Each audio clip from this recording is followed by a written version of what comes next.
Hello, everyone, and welcome to Kazoocast number 14, the gaming podcast where we go over all the news that has happened. And I don't know if you guys are aware, but a major event has just occurred just this past week called E3. So, Nintendo had a big presence at E3. Some may even say they stole the show. So, without further ado, I'm going to kick it over to our guest today, Kitathi.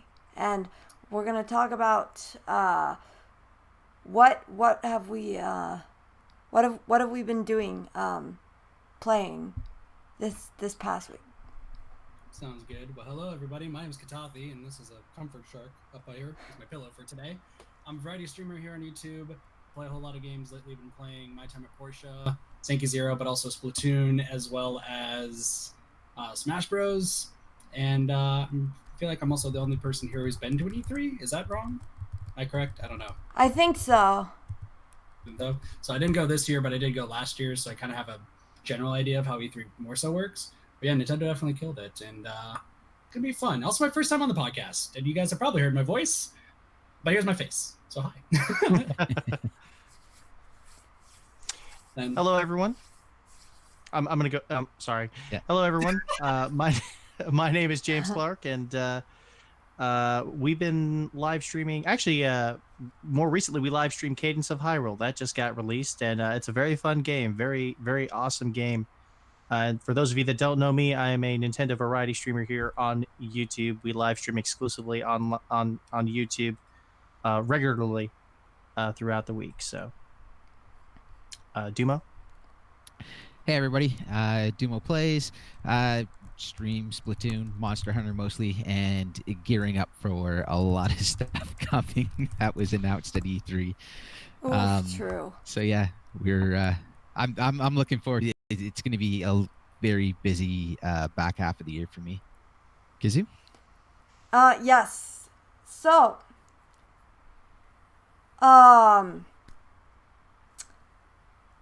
good. Yes. So, E3 that just happened. Oh man, is there ever a lot of stuff to talk about for this E3? Because I mean, a lot of stuff happened. First we had they kicked it off with the Smash Bros. Reveal. Then they had a whole bunch of stuff, and then they almost ended it with a Smash Bros. Reveal, but not quite. They ended it with something even better. But we'll get to that later. But first of all, they started off with, they revealed Erdrick and Erdrick, and then they also revealed Banjo going along with that same line of Smash Bros. Reveals. So what did you guys think about Erdrick? Are you pretty hyped for him? I am. I'm very excited to see the different new play dynamics that they'll be introducing with his character. Actually, it appears to me like you're going to have several different iterations of the hero from various Dragon Quest games in the franchise. Not as Echo Fighters. Yeah. It almost looks like it was Echo Fighters, but I think it's going to be costume changes. From all the different. So they're just from all the different skins. games. Okay. Yeah, and one of the unique things about the hero from Dragon Quest XI being in this game is the fighting options. It looks similar to Shulk being able to change your different modes. Oh, or different yes, I know what styles. you're talking about. Yeah, but the menu or the selection, is more in line with what the UI looks like in Dragon Quest, made for Smash Brothers. So I'm kind of interested to see, how that's going to look. Clearly, this was, a marketing decision. Mm-hmm. with Square Enix and Nintendo, because as we all know, the definitive edition of Dragon Quest XI is coming out in July. Yes. And I imagine that the hero, the Luminary, will drop at the same time or around the same time as Dragon Quest XI's release on the Nintendo Switch. Yes. That would make a lot of sense if they did do that.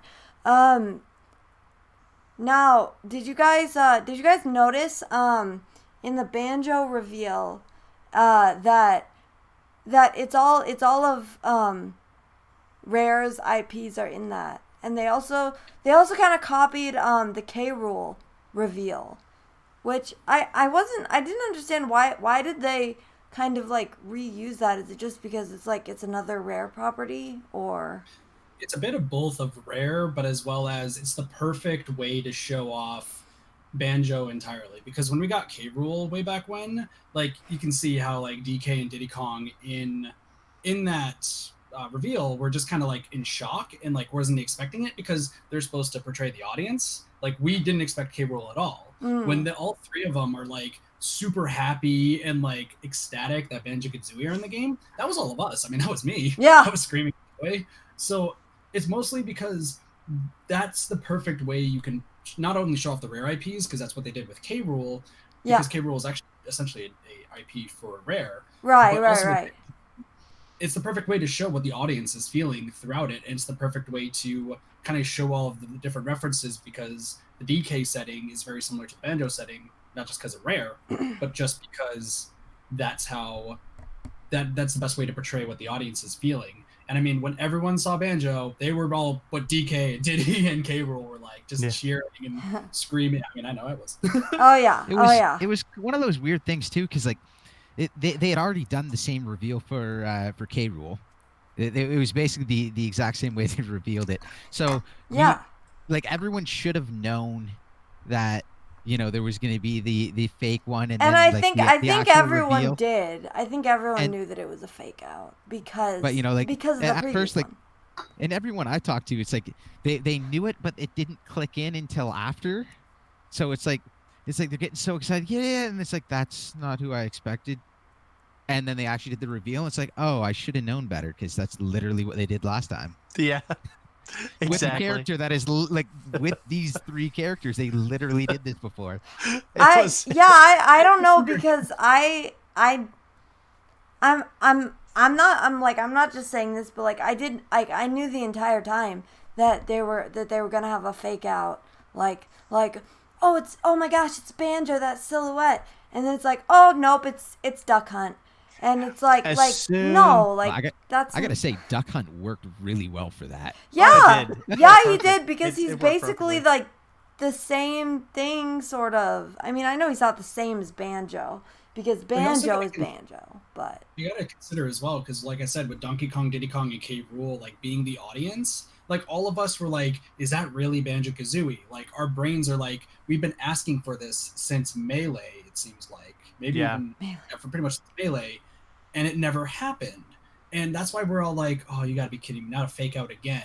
Because for most of us who have wanted Banjo-Kazooie for so long, we could expect a fake out. We've been faked out before. But the fact is, like, when Duck Hunt finally gets pushed aside, like, then it clicks for all of us who've been waiting so long for this. That's why K. Rool, Donkey Kong, Diddy Kong are, like, super happy. That's why all of us were really happy. Because, there's that doubt, because we've been played so much that it could be like, hey, here's Banjo, but in actuality, it's Waluigi. But in actuality, it's insert other character. Yeah. I think the other thing, too, that kind of caught me with it was I couldn't think in that moment of another character or set of characters that it could possibly be other than Banjo. Yeah. And Duck Hunt was nowhere near my mind whatsoever. So for them to come out with that, it was kind of like, what? Yeah. I didn't, like, no, like I did not expect that at all, because I could not even remember that they were characters, to be honest. And so when that came up, I was like, that did fit the silhouette. And then with all the other things that Nintendo's done recently, where it's kind of been like people have kind of been questioning, and like there's been a fair bit of backlash. It's like, is this real? I'm like, I could see it being real. But Such a great reveal. I really know, it was enjoyed that one. wonderful. I love that one. Yeah. I loved it too, man. It was great. It was good. Especially doubling up on the same joke. That was well done. I I'll give him didn't. credit I for kind that. of didn't like them doubling up on the same joke. I don't know. I'm like, that's kind of lazy, but I guess I get it because they were like rare, like because they're all of those guys are rare characters. So A lot of people don't expect a doubled up joke either. that's Yeah. true. That's Maybe true. that's why they did that. Maybe that's You why can they catch did that. you can catch a lot of people by doubling up a joke. Now, if you do it nonstop, you're just predictable. Yeah. Oh yeah. Yeah. I thought that was well done. I want to point out too, like all of us for Banjo, I believe a lot of the English audience, like US and probably the PAL region, probably were super excited for Banjo. But everyone in Japan, I don't know if you guys have seen the Japanese reaction videos to the hero, to the Luminary for Dragon Quest XI. Oh, They that'd be were huge. so stoked.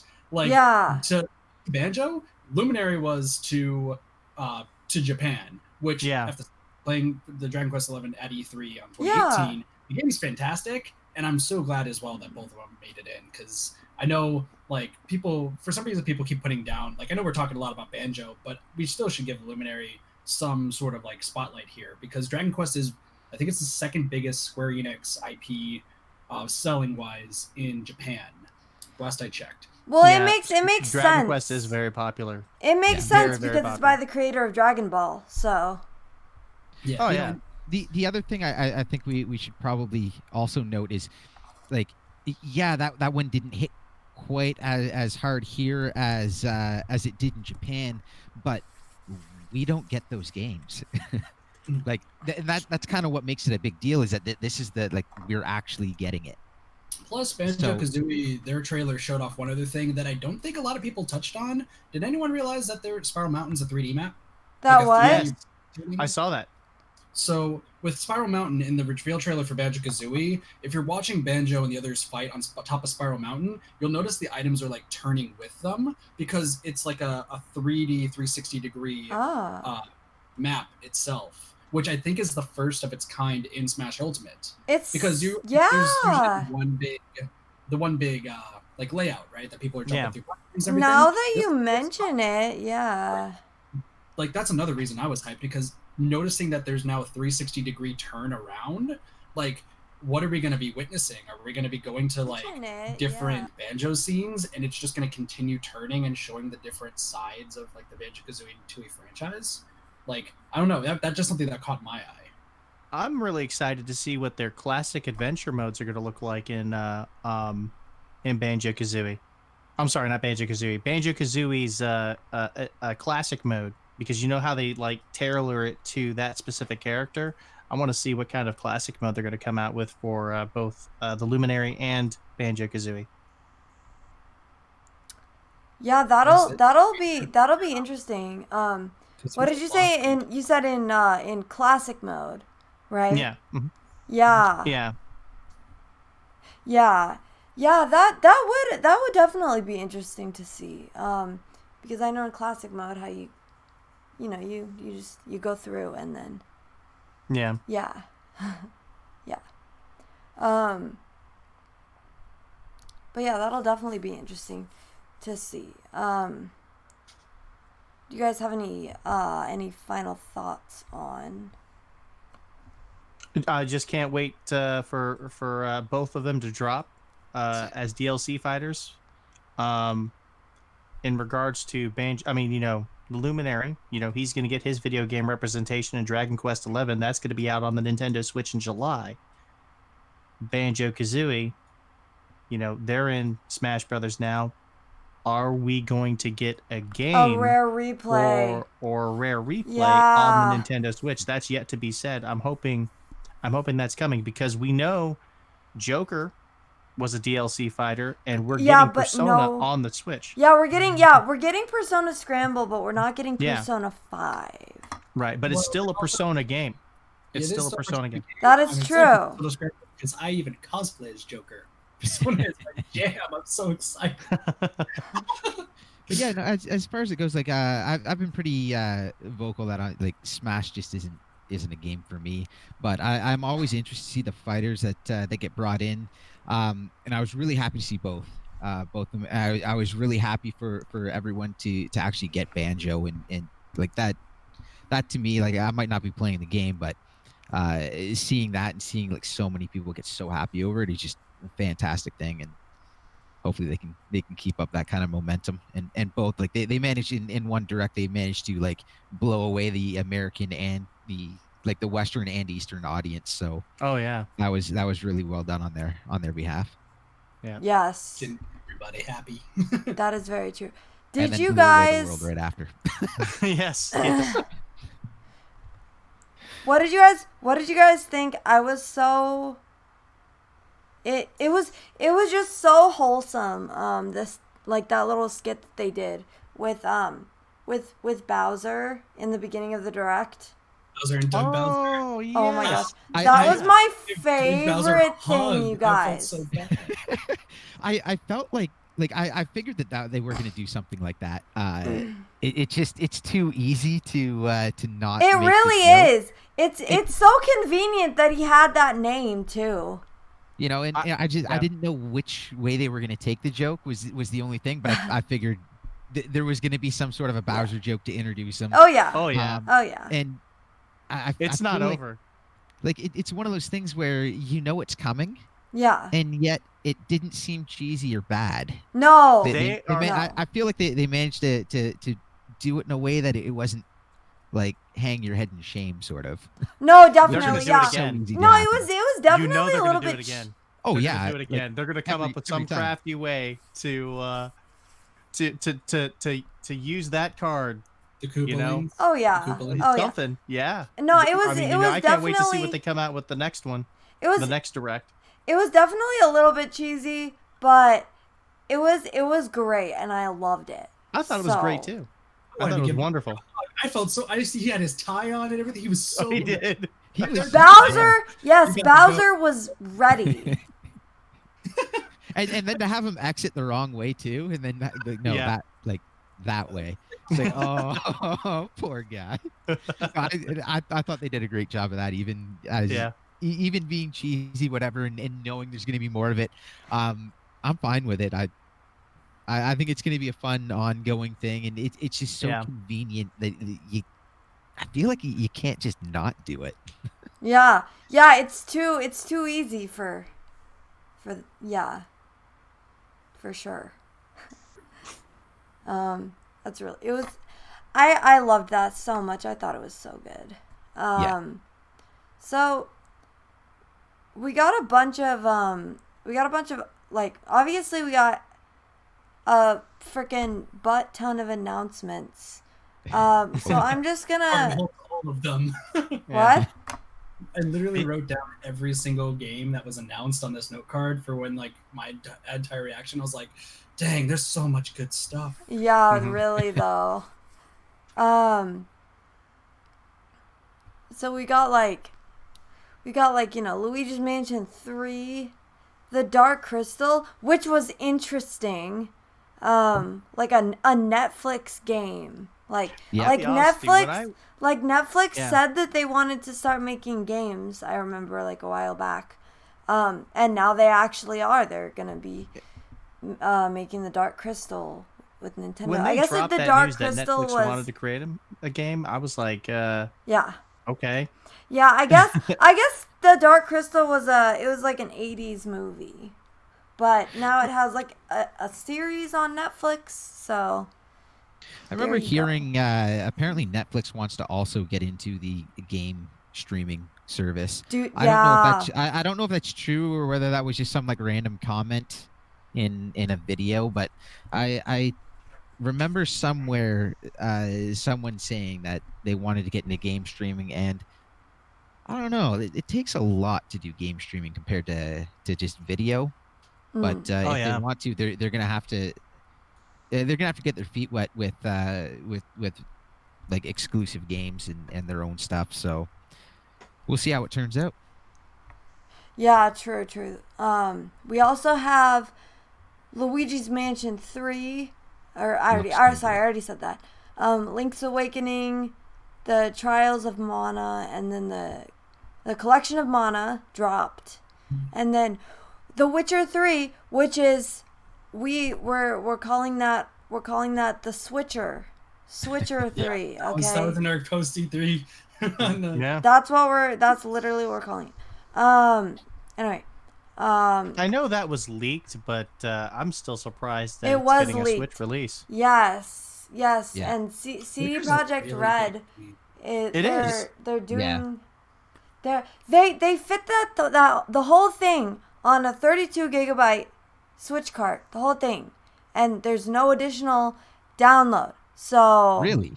It's crazy because Witcher 3, all of it's like with everything incorporated into it. Like a lot of people probably here have played Breath of the Wild and how expansive that world is. Yeah. But Witcher 3, I mean I've played Witcher 3 over Breath of the Wild there, so I'm not too well known about Breath of the Wild, but I would say that Witcher 3's world is slightly bigger if I had to say. Really? I want to say that I don't know. Breath of the Wild is like, I want to say Breath of the Wild was the biggest game world made that isn't like an MMO. I think so. I think you're right on that. But yeah, even if Witcher 3 is slightly bigger, Breath of the Wild is like, I want to say like 14 gigabytes. So. And with Witcher 3, there's so much like random stuff. There's side quests crazy popping up. There's stuff to really mess with the player. Yeah, definitely a lot of mature themes. Another reason why I was surprised that it actually got a Switch release. It's like there's a lot of stuff going on in this game. It's a market for everybody. It's like there's teen, for mature. It's a good game though. I played Witcher 2, and Witcher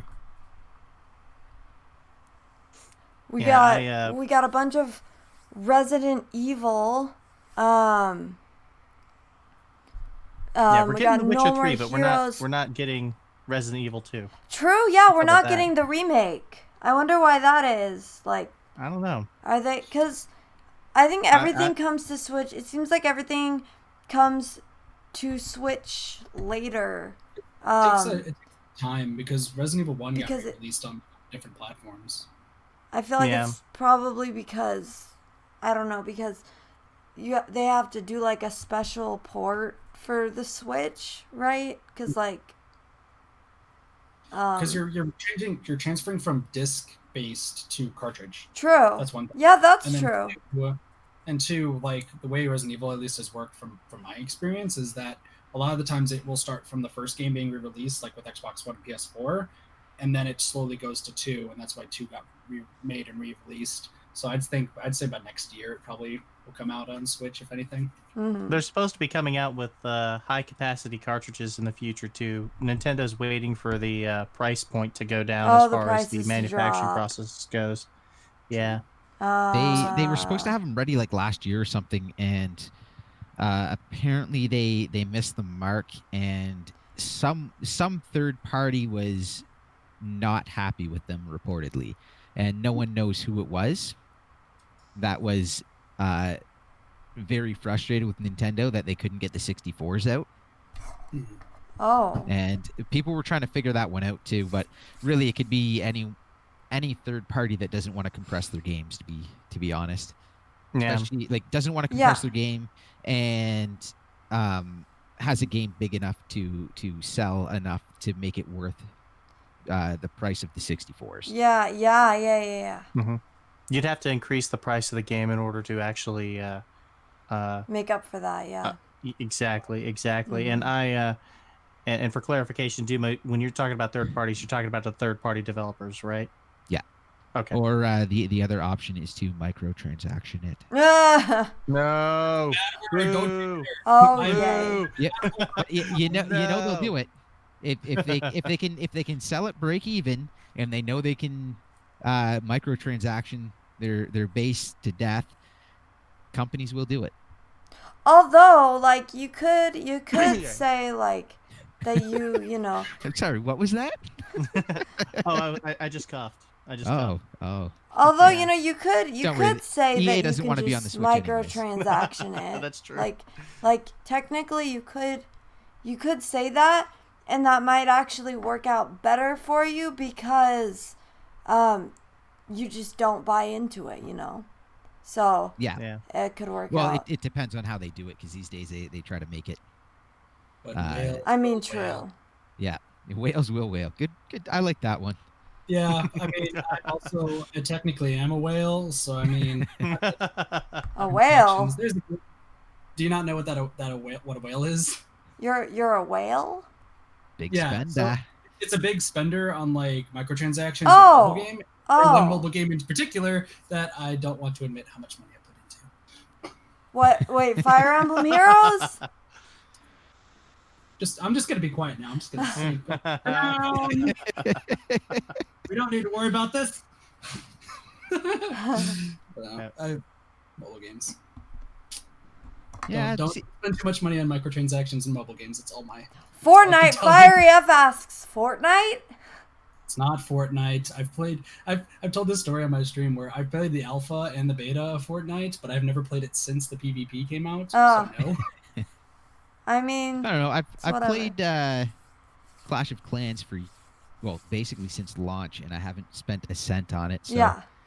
And at this point, it's like I don't want to, because I've gone this far. Might as well just keep going. Yeah, really though. I don't do like microtransactions. Oh, it's the anime game. Okay. I'm not gonna try pronouncing that on stream again.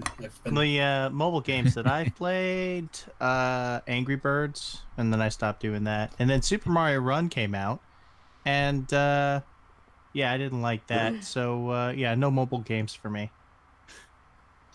I just don't do them. Yeah. The Fire Emblem one got me interested in Fire Emblem, and then I tried to play one, and it didn't go so well because I couldn't touch screen. It's so nice for Fire Emblem to just touch screen and move things around, and I was like, I don't like doing it this way. And then, but then I was really interested in the Switch version coming out. The problem with it is that it took so long and got delayed so many times. I kept forgetting about it, and now it's pushed back into the and now it's pushed back into like the insanity of the second half of this year, and it's like I don't have time or money for it. Yeah. I was gonna say we kind of like jumped it because we went to Resident Evil, but Three Houses was announced in between Witcher 3 and Resident Evil. Yeah. I mean, I'm hyped for it. I'm a big Resident Evil Fire Emblem fan. I'm both. But I feel like with that trailer, just to talk about Three Houses, just gonna segue into it. I feel like they're gonna be doing. The trailer left a lot of like questions. I don't know what you guys thought about it. I have my speculations. Based on what was said, it sounded like the three houses actually go to war with each other. Yeah. At least that's what I think was implied. That's my theory. So my take on it, and I'm somebody who like looks at trailers and just like deep dives into them and just kind of gets like a general idea of what it could be about. I think it's going to be a time jump game based on things that said. What I mean by that is the game takes place in two halves, and this has happened with like with Awakening, where you have like the kids who come from the future and whatnot, and same with Fates.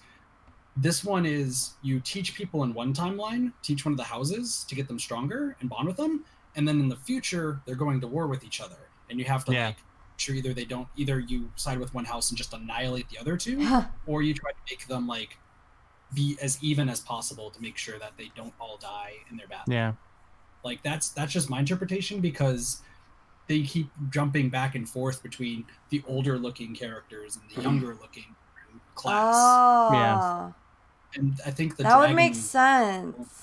Yeah, the Dragon Girl then even mentions like you need to like stop this war or something along those lines. So it's like jumping back and forth. And another thing that was brought up in my chat was like when we had Fates, it was announced as Fates, but Birthright, Conquest, and Revelations. This is three houses, just three houses, not three separate games. It seems like just three houses. Oh, in one game, which means it's not split up into three. It definitely is possible that the entire goal is to make sure they're so even with each other, or just you need one to just defeat the other two.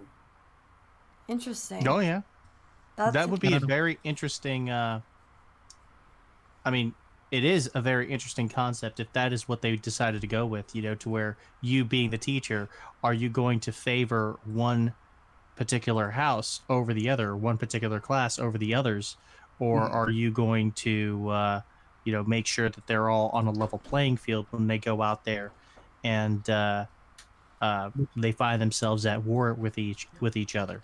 And that also makes sense for why it's delayed, because that's a lot of content they would have to put in, right? Because not only do you have to focus on the different houses, but if there's an ending where all of them come together, they fight, and they're like, geez, we're all the same strength because that guy just taught us how to be fighters.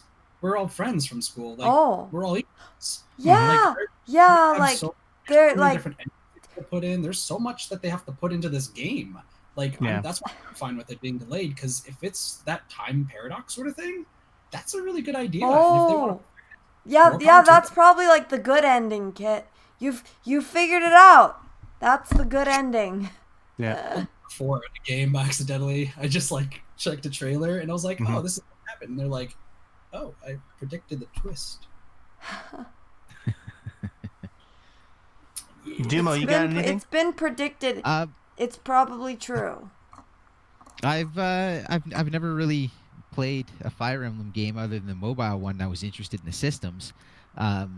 So, and again, I was really interested in Fire Emblem until it got pushed back into everything else, which is actually the opposite of something that happened.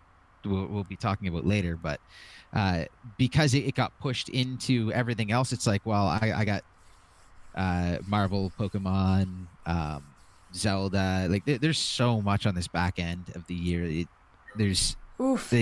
just gets lost in the shuffle. It really does. And if it would have come out at the beginning of the year when it was supposed to, like back, what was it, like March area? Yeah, they said spring 2019 originally. If it came out spring 2019, I would have bought it because there was nothing else going on. Oh, yeah. But and now... it was a completely dead, dry zone. I would have bought it. But now there's so much else going on that... There's so much else. And then by the time I actually get to it, it's like, am I even going to care about it anymore? We'll see, but I have a lot to play. There's no shortage. What was the release date? Is it still July, or did they push it back even further? It's July 26th. Okay, so around the same time Dragon Quest XI comes out.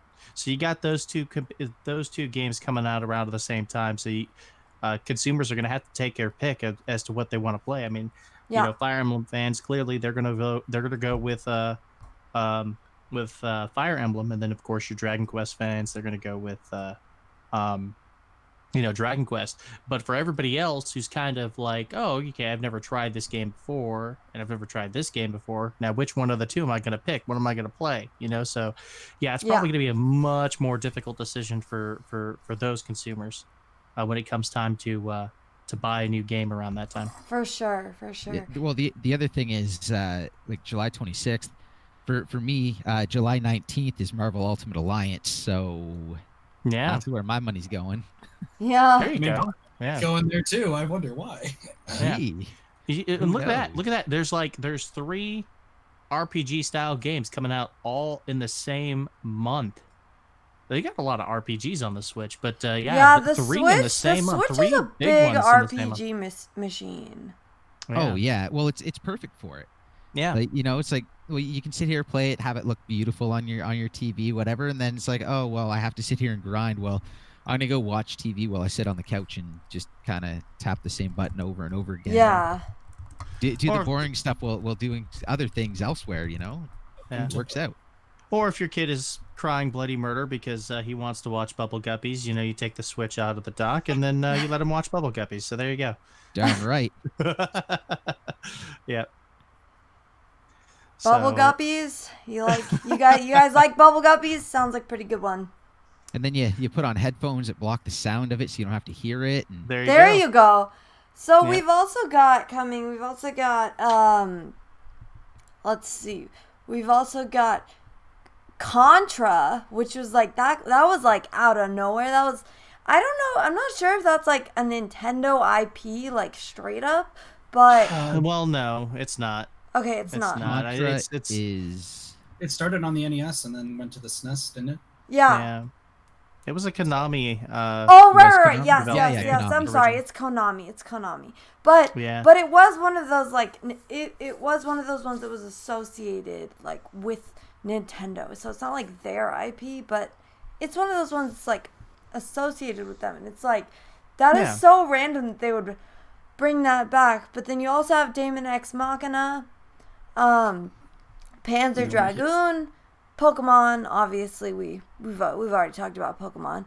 I think Panzer Dragoon, out of all the games that, I mean, there's a lot of titles that they talked about during that highlight reel, but Panzer Dragoon looks like a nice looking, very intriguing rail shooter, in my opinion. It looks So very pretty. I don't know. I might look at it. I might actually look at it and try it out. I'm Uh-huh. definitely gonna look into it again. Nice. I want to take another look at it. But just on like, oh sorry, go ahead, Kit. Oh, I was gonna say Panzer Dragoon. For the longest time, it sounded so familiar. I think that's a remake. The game that we saw. Yeah. I think I so. want to It looks is. good. give me because I was doing research because the name sounded so familiar. It could be there's Panzer Dragoon 1995, and then there's Panzer Dragoon Orta for 2002. So I think those, rail shooters. Yeah. So the game has existed, and it's being Yeah. remade for Switch 17 years later, it looks like. Mhm. Oh I'll yeah. take it. Wow. Yeah. That's true. I can't believe 2002 was 17 years ago. That's kind of Oh, crazy. Yeah, it's wild how fast time moves. oh has yeah. it been that long? Oh God. Oh, I know, also right? said it's a remake of an Xbox 360 game. Really? Okay. Okay. So a lot of the Nintendo people probably haven't played it. But just to kind of touch up on Contra again, Yeah. we also have to remember the like Contra code, which is a pretty big one. Where people you mean the remember Konami code? Yeah, that's the Konami code came from Contra. Yep.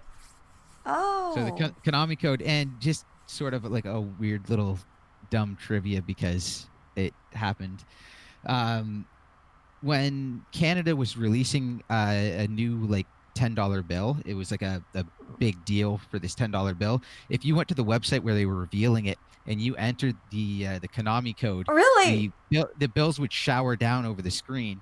I have no clue why they did it, but they did it, and it made news. It was a big deal. That is Oh, so wow. random. You must have had like a random video game enthusiast person like who was working on that website or who made that website. Yeah, such a weird thing to have, but it's fun either way. But it just kind of goes to show like that code still sticks with people, and that is from the NES. So Yeah, that is really interesting.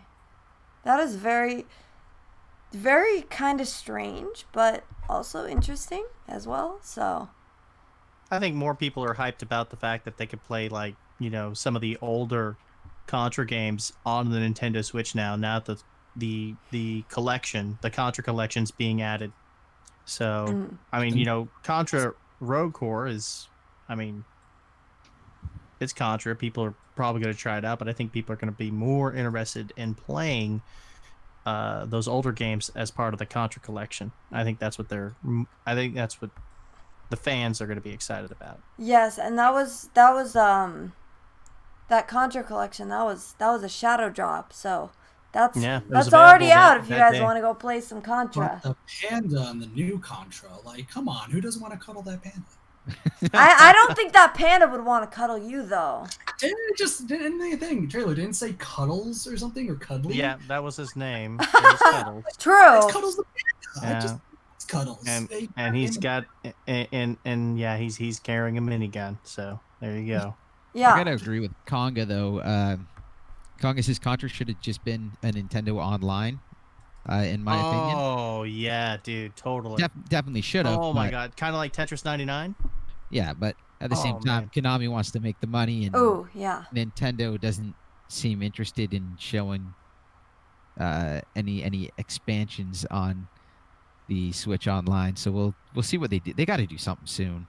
Yeah, well, they're Yeah. making some adjustments. I mean, we were talking at great length about how disappointed we are about Super Mario Maker 2 and their decision to not allow us to play with our friends. And the producer said during the Nintendo Treehouse event, he's like, yeah, we're gonna change our mind on that. We're gonna update the game and we're gonna allow you to play with friends. Yeah, Tezuka said that, but then you also wonder, like, was that just a publicity stunt then to have them just to get it trending on Twitter or whatever? Like, I bet Dumo knows the answer to that. Well, that's what I said the first time it was brought up. It's like it happened so fast and without any exactly, yes. Like Nintendo didn't try to push back at all, which is typical of Nintendo. So I don't know. It's a weird one to me. It's like they definitely got us talking about it. Plus, like, was it publicity? Because I could see it, and if it was, I can see it too. Good on them. That was smart. That was whoever their marketing team is. They're oh gosh, man. It's like somebody's like, hey, we're gonna let them play with their friends. It's like, no, hold on a second. Before you do that, make sure you say this first. And like, no, that's horrible. That's a horrible idea. People will trust me. And then, we went on a rage storm on Twitter and on YouTube. Yes. Like, you can't let us play with our friends. Come on, Nintendo. What are you thinking? You guys are out of your mind. I'm over here saying somebody needs to get fired. And then they come out and then they say this. And then they come out and say, hey, listen, guys, we realized that we made a mistake and we're gonna let you. Yeah, we're gonna allow you to play with friends now in Super Mario Maker 2, and everyone's like, yes, and it's everything's cool now. You heard that you wanted to get him fired, and he was just like, shoot, James wanted to get me fired. We better. Yes, exactly. That's exactly what did it. That's exactly what did it. I own that. Yeah, the guy who was gonna get fired, he's like, wait, just wait, like 2 more weeks. Don't worry, they'll announce that you can actually play with your friends. Yeah, but like now you gotta ask the question though: was this a brilliant move by Nintendo, or Absolutely. or a massive oversight by Nintendo? Yeah, that's what we will never know that. I'm gonna go. We will never know. I'm gonna go. But yeah, well, nobody at Nintendo's gonna say anything about it because they're like super secretive when it comes to all the other developers. I mean, shoot, they sent a cease to desist order to like one of the biggest leakers. A leaker, yeah. Yeah, they and according to, I forgot what his name was already, but they know his real life name. And they mentioned his real life name in the cease and desist order. Yeah, I remember that. Like, I saw that. And it's like, it was they know who you are. Yeah, they know who he is. So it's like, so he's like, okay, yeah, I'm gotta stay quiet on that one. But like nobody else, like none of these other game companies do that. So it's just like, it just shows how protective Nintendo is of their IP and just. Yeah. Well, I've talked in the past about.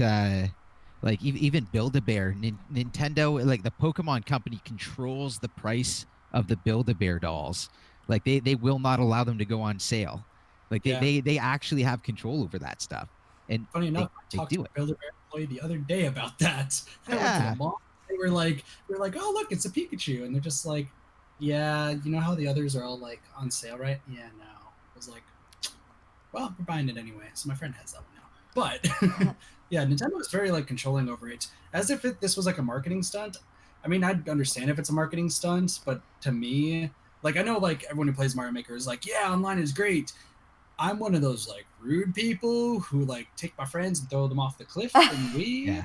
So, like in my opinion, with the online, it's just gonna let the trolls like myself in the Mario games. I'm not normally a troll, but in the Mario Wii and Wii U games, I'm the person who's just like, oh, you want to proceed? I'm a number 1 Mario. Like I just play Luigi and throw Mario into the pit like 5 times. And that's half the fun of playing with your friends, though. Exactly. Yeah. That's the fun thing with your friends. But I know with like the overall, the idea that at least we talked about in the past was like going through the levels with friends and trying to go fast and so on and so forth. But you're gonna have that one person that's gonna be like, but I'm gonna be number 1, and then just mess with everybody up and take their power ups and then keep on winning. That's why I'm like, I'm going to be interested to see if they actually do online and how that's going to work. I think it's just going to be more power of people like messing other people up rather than helping. But who knows? You never know. You might get that one group that's like, we're all going to proceed together. Well, you know what's going to end up happening is they don't seem to want to give your friends leaderboards. So what's going to happen is people are going to speed run levels and post their times on YouTube. They're going to record speed runs with their friends, and that's where the actual speed run times are going to come from. Yeah, which that would be cool. That's fine. And then you're going to have the other friends that are just messing around and having fun, and it's going to be like a big couch co-op across the internet, and everyone's just going to have a blast. And one of your friends is going to rage quit, and you'll have to, remove them from the game and keep going with the 3. It's going to happen. It's going to be quite the social experiment. I'm going to tell you that right now. It's like, all right, viewers, we're gonna play this game. Here's my code. Here's the lobby or whatever, however they do it in Mario Maker 2, and we're gonna get started. And who knows what craziness is gonna happen? That's yet to be seen. Yeah, I'm sure it's gonna be very interesting. It is. It's gonna be very. I'm super excited for it. Obviously. Yeah. Patiently waiting for a collab with Kazoo. Oh yeah. You know it, James. I still gotta play Maker. Gosh, even though there's the amiibo behind me. I think it's this one. Like I own Mario Maker. Oh, nice. Oh yeah. To that, like I have Mario Maker for the Wii U. I've never played it, so I'm excited for Mario Maker 2 just because I'll finally get to play it. Wait, you have it, but you never played it? Yeah, there are people who have not played Mario Maker. Oh, Kit, you should have been streaming that. That's a huge hit. But it is. Kit, the shame! The shame! Other games. It's like you picking up names out of games out of a hat. You're just like, okay, mix them up. All right, this game I've never heard of. I guess we're playing, and the Mario Maker's in there somewhere. But I'll get to Mario Maker 2. I'm excited for Mario Maker 2. Mario Maker, the first one. It's gonna be an all-out great experience for everybody involved. I know that everybody's been like, I remember when before they even announced it, before they even said it was gonna be released, everybody's like, Mario Maker 2, they gotta make a Mario Maker 2. They just added a whole bunch of stuff. I mean, I'm like, I'm looking at this game, I was like, how are you even able to like add and bring all this stuff on a one little tiny cartridge? They got to be crazy. Some magic trick that they're working at. I don't even know, man. But apparently it works, and we're gonna be able to play it. Yeah, you guys know that. You guys know that film from the '90s, The Wizard. Yeah. That is literally that's Nintendo, because they are wizards when it comes to their compression and stuff. Like they'll fit like Breath of the Wild in like 13 or 14 or 12 or however many it is gigabytes. It was 13.4. Okay, 13.4. There you go. Oh, I can't. Well, never mind. I'm gonna keep that comment to myself because we're saving that for last. Yes. We got a lot to talk about before we talk about that. Oh yes, we should also probably touch on Daemon Ex Machina. Oh yes. Yeah, that is a thing that's coming. It is a thing. It is. I'm sorry, guys. I got lazy. I never actually got around to playing the demo. I know I said that I was going to, and I just I'll get to it. No, I'll get to it later. I just never got to it. Never got to it, man. It's one of those things where its path right now is really reminiscent of Octopath Traveler, where they released the demo. And then they actually, like, it wasn't just a demo, like, hey, here's a demo, now buy it. They released a demo and said, what do you think? Tell us what we need to work on. And then they took everything and they read through everything and they added as much of it to the game as they could. And they really did a lot for the game. And I know there's a number of people that are really excited for it. Mm-hmm. We could be, I mean, I'm sure there's going to be a level of skepticism, maybe some hesitation from a few of the people who are looking at it and they're like, I wonder if it's going to be worth my time and money. And then the actual people who like pick it up and try it out and say, oh wow, this is actually pretty good. They'll probably take to talk to their friends or go onto social media is like, oh wow, this game's actually pretty good. You should probably try it out. And I'm kind of, I'll probably be one of those holdouts, waiting for reviews and let's plays to come out, on social media and whatnot, and and kind of get their impressions and figure out if it's going to be worth my time and my money. See, it was one of the games that I was excited for that is now coming in a release schedule that makes it so I'm not going to end up getting it. Oh, geez. It sucks. Like, I was excited for it. I was interested in it. I played the demo. There were some things in the demo I didn't like. The controls seemed kind of laggy and weird. There was no weight to your shots. So like, the weight like thing, that's my problem. That was my problem with it. You had like this super powerful mech, and it's like shooting out machine guns with like zero recoil whatsoever while floating in the air, and there was like no feel to it whatsoever. But they did. They said that was one thing that they added. I don't know if they actually said they added anything for gyro, or I'm sorry, for rumble. Like their HD rumble, I feel would work so well on that game. It would. I would think so. So many different types of shots. And then I know they increased the volume on the shots as well to try to increase the impact of actually shooting. They made the movement speed up a little bit better and control a little more fluid. Then they also added in the gyro controls, which a lot of people mention that they're not even needed because, the way you target is different. And it's like, but I like gyro controls because it's so smooth and clean when I'm moving my camera. Oof, yes. None of this like Sploon. Sploon. It's one thing in Splatoon. Like I can sit there for about 10 seconds and I know whether or not you're using gyro. I can tell just by the way you're moving around. I know when it's gyro, when it isn't. And really? Oh yeah, I can tell. Like it's so much smoother when they have gyro. That's true. That's true because you can just kind of adjust. You can make very small adjustments, and I know Kit hates gyro. It just went.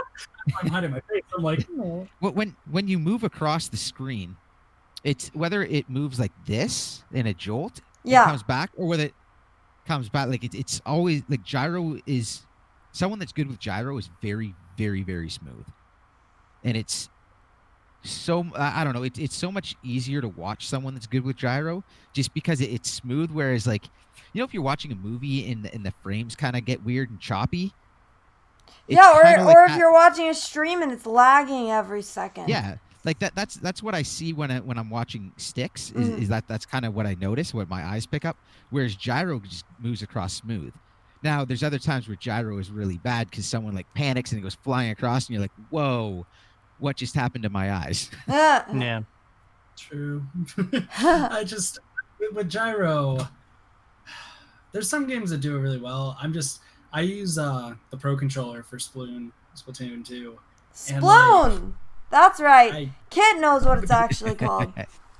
But like I use the Pro Controller and using gyro on it just doesn't feel right. If I'm playing with just in handheld mode, I'll take the Joy-Cons off and switch to gyro. Like it's a lot better on the Joy-Cons. But when it came to like playing on this Pro Controller, that's why I'd probably have a disdain for it. But there's another game that didn't get talked about at E3 this year that did gyro really, really well, and both like the Pro Controller and the Joy-Cons. We had a choice last year, and that one I'm just looking forward to. So I know gyro can be good on the Pro Controller. I don't think Splatoon does it. I have to disagree so much.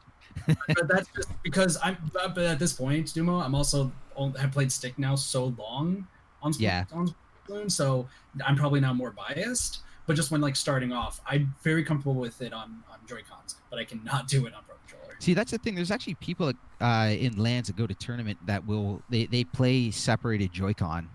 Like that's just how they play in tournament. So it's not uncommon either.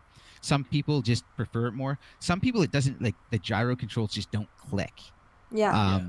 So like they'll try the gyro, and with the Pro Controller it doesn't click, but you separate the Joy-Cons and suddenly like it clicks perfectly for them. Yeah, no, that's how it is with me. It's like I have both Joy-Cons in my hand. I'm like gyro just feels so much better. Yeah. But and maybe it just might be my Pro Controller. I don't know. I use the Xenoblade Chronicles 2 one, but I mean I don't think that matters because it just moving the controller itself. It's like, what am I doing? Like, hold on, just play with stick. But then again, I'm used to playing Xbox and PlayStation 4. Like, See, I was like that for years because again, like I've played tons of shooters on consoles throughout the years, and it's just I heard about the gyro. I was interested in it. I played around with it a little bit, saw like, okay, like this, there's something here, and I forced myself to do it, and that's basically why I can. The other thing people I find tend to have issues with is if they hold the controller too far from their body, it becomes unstable. Your body is only stable when you're in close and in tight, and then you can actually stop movements better there, and then you turn up your sensitivity because you have more control over it. yeah. And then you have like, it's just one of those things, like you have a greater speed, you can have a greater accuracy, you can also slow it down. Like it's just, the control to me is just a lot nicer. Yeah, what I'm like, because like the controller that did it really well to me, at least, is like PlayStation 3. What am I saying? 3 and 4. There we go. Because I play a lot of Ratchet and Clank on the PlayStation, and they use the gyro in the 3 controller and the 4 controller for PlayStation 4 very well. So I'm used to that. And when I use the Xbox, what am I saying? Xenoblade Chronicles 2 Pro controller. The Xbox Pro controller. Perfect. But like it feels. I don't know why it feels different. That's the thing, because I feel like it should be the same. Because with Ratchet and Clank, when I'm playing that on PlayStation 4, it's like, okay, I need to like aim up to the side, and I have it like close to me. But then with Splatoon, it's like, wait, well, hold on, this feels weird, because like, I don't know, my brain apparently just cannot wrap around the Pro controller. But with the Joy-Cons, it's just a piece of cake. That makes sense. Hey, whatever works for people, and like, again, like a lot of players at the highest level are using Pro controller, gyro, and it works for them. There's also, like, I can't remember who it is, but there's a professional player in Japan that is very well known as a sticks player, and he's at he's phenomenal at the very highest level playing with sticks. So it's not like it can't be done. It's just people generally see the gyro as having like a greater ceiling. It brings it a little bit, like, not quite mouse and keyboard, but it brings it closer to the mouse and keyboard than controllers have had a chance to in the past. And I know personally for me, after getting used to it, it's really, really hard for me to think about going back to playing sticks again. I know that once when the game that I want to come out comes out, like I played that both in Pro controller and Joy-Cons when I was at E3 last year, and that one worked really well compared to Splatoon. So it might just be, maybe it just doesn't wrap my head around in Splatoon, but it does in the other games. So who knows? Yeah, different things for different people. Like, I played Splatoon for like a ridiculous amount of time when I first got it, and then the DLC came out for Zelda, and I went back and I actually couldn't. Like, it took me about 20 minutes to be able to control Link again, because like I get into the game, the first thing I do is I panic because like my camera isn't working, and I'm like, and then I tried. I don't know why, I was like, okay, I gotta go fast, and then it took me a few seconds to realize that I was running with my shield out and not swimming through the grass. And then I was in a shrine and I went to jump, and all I did was run off the edge really quick. Nice. Because that's how those buttons work. Yeah. So that was a rough one. Yeah. True. Also, I guess for those who are wondering, the game I'm referencing from last year is Ninjala. I was like, wait, I never said the game Ninjala, which I'm so sad it didn't. I'm surprised it didn't show up. It's coming out in 2020 now. That was my wait game for the Switch. Yeah, it's a Switch game. They just, side note, because I went to E3 last year, 2018. That was my main Switch game, not like Smash Bros or like Let's Go Eevee. Nice. It was literally Splatoon, but just so much more intense. It was so good. I want to play there was a few people that were calling us like it's one of those games you got to pay attention to, because it's going to be really, really good, and people are expecting a lot out of it. So good. As somebody who played it, I kept going back in line last year for it. Like, that was how good. I was like, I could play so many different games right now, but this is the game I want to play. It's coming out in 2020. I'm like, please. You're like, feels bad, man. Early 2020, please, so it's actually, got its own time slot and can shine a little bit. Stuff, it's somewhere in there. Like, they gave out stuff, and I'm like, please. I just hope they fix the bonus points. That's all I want. You hope they fix what? So there's a thing in the game where, like, depending on how many points you got and then how many times you KO'd somebody, you got like ridiculous amount of bonus points. So every time I played, I get first place overall, collecting most points and like hitting a lot of people. But there would always be somebody who would do just more points, like collecting more than me, and another person getting more kills, and I get third. I'm like, well, better than next time, and then same thing happened. So that was last year. Back in line. I wish it pretty much, but I wish they announced more because there's so much I wish they could do with the game, but they didn't announce anything. I was like, dang it. Sad life. Is that an indie title or no? Yeah, it's an indie title. For those who don't know, it's here's the thing. It was an indie title, but their booth was like on par with Smash Bros. Last year. Dang. Like Smash Bros. Had everywhere. This one had their own ninjas. They had their own skits 3 times a day, and like giant building, like just with so many different screens. There's like probably 16 screens, like 2 giant screens showing off the big competition. And for those who don't know what the game is, it's ninjas who you get your weapons through chewing bubblegum. And if you blow a small bubble, it's a small weapon that's fast but weak, medium with medium speed and medium attack, and large with slow attack, big speed. But you can like climb up on walls. You can be upside down by running. You have to get as many points as possible and smack people while they're in the bubblegum to defeat them. And it's so good. It's so intense. That is really it's an interesting idea for sure. I would definitely check out some of the footage of it. It looked really good, and people were really excited for it. That's really cool. I will definitely have to look into that. Yeah, because I was talking to my friends last year. We missed it. So. But yeah, back to 2019.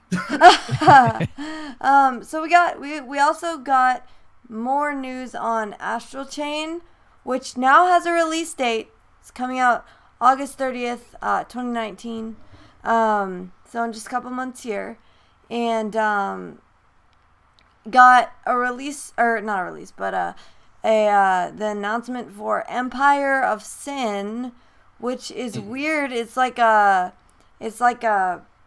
of those gangster sims that used to be really popular, and then Marvel Ultimate Alliance 3, of course. I thought that was unusual that they highlighted that after Astral Chain, and then they followed that up with Marvel Ultimate Alliance 3. It was just unusual. You would think that would be in the sizzle reel, you know? Yeah, but, yeah. You might think so. So that's interesting. Yeah. I wonder, do you think that they have to like pay more to get, or like the devs, do they have to like pay more to get it featured in like get it like a big spot, like a bigger, like a little trailer instead of just like a sizzle reel announcement? It depends on I don't know. Like, because with Empire of Sin, when I saw it, I thought it was like, I don't know if you guys have played LA Noire. Yeah, it seems like that, doesn't it? It was like that with like a third person top down. And I did some research, and the publisher is Paradox. So that might be why it's... Because Paradox made, like, City Skylines, Europa Universae. Like, publish those games. So the fact that, like, that being announced... Like, them publishing it probably is the reason why it's in the spot it is, because Paradox is a huge publishing company. Yeah. It's one of... I don't think anyone's really paying Nintendo for anything, because... Nintendo's going to do what they think is, like, them taking a little bit of money to show off your game and kind of waste a little bit of time in their direct doesn't sell their system. That's true. Yeah. Yeah, and the most important thing is to sell as many Switches as possible. Very good point. So that more people buy games for the Switch, so that they make money for not doing anything. Yeah, so that Nintendo can make money off the games. You know, they make money off of the platform rather than having to sell the software. Like, their software, Wait, what? They could make more money off their software if they wanted to, but they don't have to. Their software, like that's why if you notice a lot of Sony games, Nintendo games, they don't, like, first party don't have microtransactions. The reason is they're not trying to capitalize on as much money as possible. They're trying to sell the platform to as many people as possible, because then the third party games with the microtransactions sell on their system. They get a cut for that. And then as you buy microtransactions for those third parties, they get a cut of that as well. So they actually make more money off the platform than they will their actual titles. Now, of course, Nintendo is not in the business of doing anything for a loss, as we know. So they are going to make money, and their titles sell incredibly well. They're making money off of them, but getting as much money as possible out of the gamers is not their goal. Same thing with their mobile games. As we've heard, they've contacted the mobile companies and told them you gotta pull back on the microtransactions. We're not trying to ruin these people. We're trying to get them excited for our games and keep them around. Yeah. It's because once they get in, it's the platform that makes them the money. Yeah. And then on top of that, it's their other stuff, their merchandise that's going to make them the money, like their toys, their amusement park deal. That's where all their money's coming in. That and the platform itself. So like they're happy if a third party game on their platform sells 20 million copies. They're not like, oh darn, we weren't the best selling game. They're like, yeah, we made a lot of money and we had zero investment. That's what they're trying to do. Same thing with Sony. Yeah. That's why you're looking at games. The Sony first party, like Horizon, people were surprised there was no microtransactions. Like, of course there's not going to be. They're trying to sell the platform. Yeah, and they do a great job of it, and that's what makes their money. So wait, you're saying that the Switch No, when you say platform, you mean like the fact that they have the Switch and there are all these games on the Switch. Like so that's what you mean. Yeah, right? It's the platform is not the console. It's not the hardware. It's like the platform, the Switch, the whole encompassing thing. Yeah. So again, like every time you sell something on the Switch as a platform, Nintendo takes a cut. It's just like Steam for PC. Every time you sell something on Steam takes a cut of that. The Epic Store. Epic takes a cut of that. That's their platform. Hey, Tarek. Thank you so much for the super chat. That $5 holla. Let's get a hashtag Tarek Cook in the chat, please. All right. Anyway, sorry. What were you saying, Dumo? So So every platform does it. So like Microsoft takes a cut whenever a third party sells a game. Sony does. The Epic Store does. That was a big thing with the Epic Stores. Not only are they paying for exclusives, which PC people don't want, but they're also taking a smaller cut than Steam to make it more attractive for the games to go there. And again, it's because the more things that sell on that platform, whether it be the Steam platform, the Nintendo platform, be the eShop or hard or physical games, they take a cut from that, and that's where the majority of their money is going to come from. Because it's where their best money is going to come from. Because yes, Mario sold a lot and made them a lot of money, but it also cost money to make that money. Whereas what's a big third party game? Let's see here. Oh yeah, any big third party is not gonna cost them money. Yeah, it's free make to them, but they make the money off of it anyways. They don't make it. Just the first thing that popped in. Yeah, Monster Hunter, Mario and Rabbids. Oh yeah. Mm-hmm. They didn't have they didn't have to spend the money on it, but they got a lot of money for it.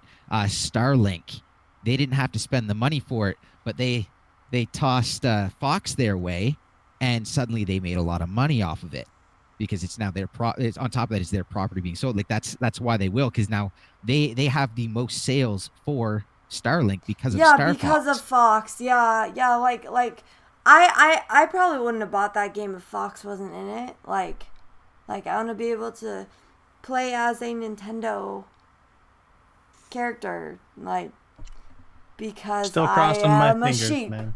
I guess. Yeah.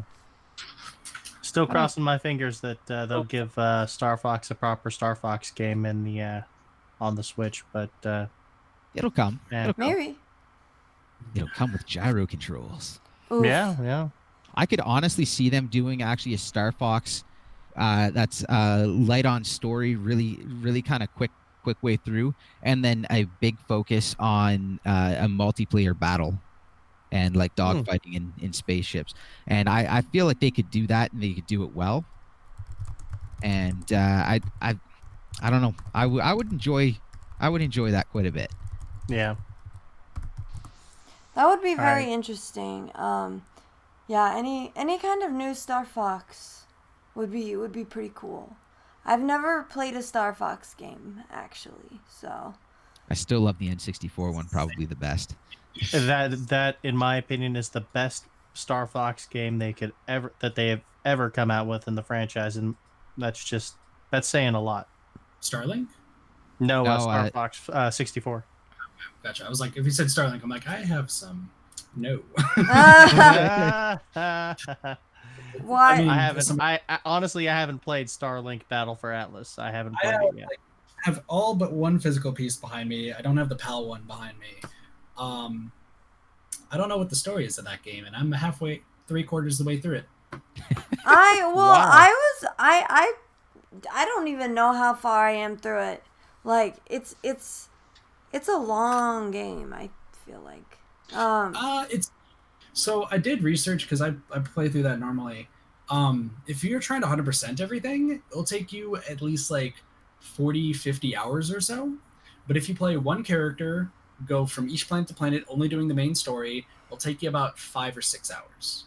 Really? You still will not know what the story is because it's so glossed over. What is it? Just really convoluted? Would you say? Like I felt like when I played it, it's like there's that guy, the old guy, and he gets kidnapped, and pretty much story it says is old guy gets kidnapped, find him, and then spoilers. Everything else in the game is all through like different data logs and whatnot. Yeah. Like most people will never read them. I read them because I think it's interesting, but most people will be like, meh, lore. I just want to fight stuff. well then it doesn't matter if you don't know what the story is because they're not trying to find it. Like, the main story itself though was just really bland in my opinion. Like it's a fun game overall. I don't recommend 100%ing it because that's a nightmare. Oh jeez. Are you trying to 100% it? Maybe. Oh really?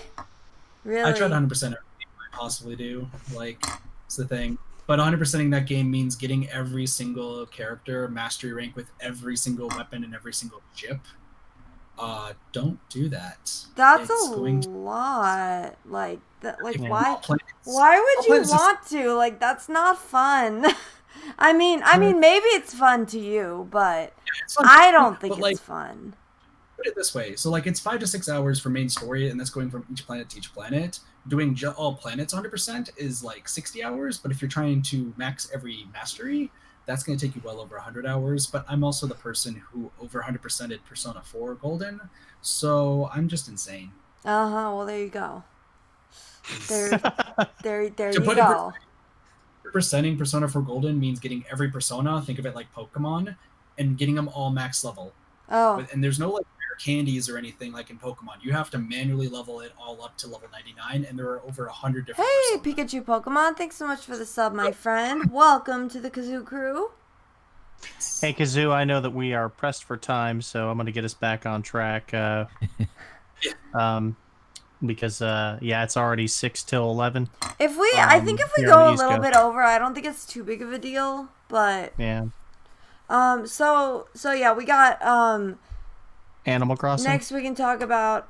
So there was Marvel Ultimate Alliance 3. Which I know both of you two are hype for. I'm more interested in that than the Avengers project that was announced. Oh really? By Square. Same. There is. I want to say that I believe there's this one here is starting with 34 characters, whereas what was the Avengers project? 5, 6? Really? 5, yeah. 5 characters and like one at a time. They're gonna have America. Like why in that game? Well, not only that with the starting roster, but you also have additional DLC coming out in fall. Yep. With X-Men. The Fantastic Four. Fantastic Four, and I forgot what the third one was. Marvel Knights, but I have no clue what that is. Yeah, neither do I. That's probably I just know it's in the about notes. it. Yeah. I can go to my roommate's legendary pack. They probably have a Marvel Knights section. I'll be like, oh, that's who it is. Yeah. So it's an RPG, an action RPG, right, guys? It's like a top, it's kind of like a top-down beat 'em up game with RPG elements, leveling up, and then teamwork elements. Again, like the last time I played this was couch co-op with college roommates, and there was some ridiculous times there, and people had there were a lot of jokes and a lot of people having a good time, and it was actually some of the Marvel Universe that we just had was done and like covered in some of these older games of this style. So pretty familiar and really, really excited for it. And I know the graphics look really nice on the Avengers project, but like I'm looking at it with like a couple characters, and then it's like, how long till the next one comes out? Then how long is their story going to be? How long is the story actually going to be? And then it's 4 characters, and you're working together. I'm like, it's just a dressed up version of this with less content, is what I'm getting out of it. Oh. Plus, there's 2 things with the Avengers thing too. 1, where's Hawkeye? Like the crowd said. But 2, when the Avengers project was announced, everyone was asking where Hawkeye was, and I agree. Where's Hawkeye? But 2, like, I'm so confused what that story is and how there are 5 starting characters compared to like the 34 with the Marvel Ultimate Alliance. Because Marvel Ultimate Alliance looks like it's gonna be really good. And I'm excited to play it with you, Dumo. But the Avengers, like the trailer they showed you, did they have like Captain America as a statue, like he's supposedly dead? But it's like we have 5 starting characters. It's like, don't you mean 4? It isn't one of them. What? So. Like, I don't know. Avengers gives me a lot of questions, but I'm intrigued. But Marvel Ultimate Alliance just seems like it's going to be a lot more fun playing as all of the Marvel like characters, villains, and heroes. It even seems because it's an alliance, and alliance means grouping together and fighting a common cause. Yeah, they cover a lot of different things in those games, and it like don't sleep on it just because the other one looks pretty. You know, this is like these are big content, a lot of fun, and if anyone was watching me when they announced it during E3, they finally actually announced it's like you are playing co-op with your friends online. I was just like, oh my god, thank you, because I was worried they were gonna botch this somehow and be like, yeah, randoms online, or pull a Mario we've seen Maker that with, too. like, you know, well, we've also seen that with FIFA, where it's like, well, you can play with your friends online if you're lucky enough to run into them, and it's like this is such a couch co-op, like, and again, as we were talking afterwards, like, the Nintendo is so good at the couch co-op, they need to just take that and put that experience online, and this game I think is really going to do it well, and they're a lot of fun. It's but they also have Carnage, and I'm happy. Car Ninja? Carnage. Oh, Carnage. Yes, they have Carnage. Sorry, I was watching the Treehouse while we were discussing last time, and they want to briefly gloss over Carnage. I'm like, choose him. I need Carnage. You can have him. I got Thor. Huh. I'll be happy with Thor. I would go with the crazy guy. Okay. Okay, now just a quick few before we get to the big 2. So we got Spyro. Spyro is coming to the Switch, which I'm not too surprised. I figured that one would come on over when Crash came over. They relegated that to just a sizzle reel. I know. I don't understand. Awesome. I don't get that. Wait. Like, why is that just a sizzle reel? If you were not paying attention, like if you, I don't know, went to the kitchen to go grab something, you might have missed it. You know, it was like a few seconds. It's like, there it is. I'm like, oh, okay, there we go. Spyro coming out on the Switch. It's also yay. late.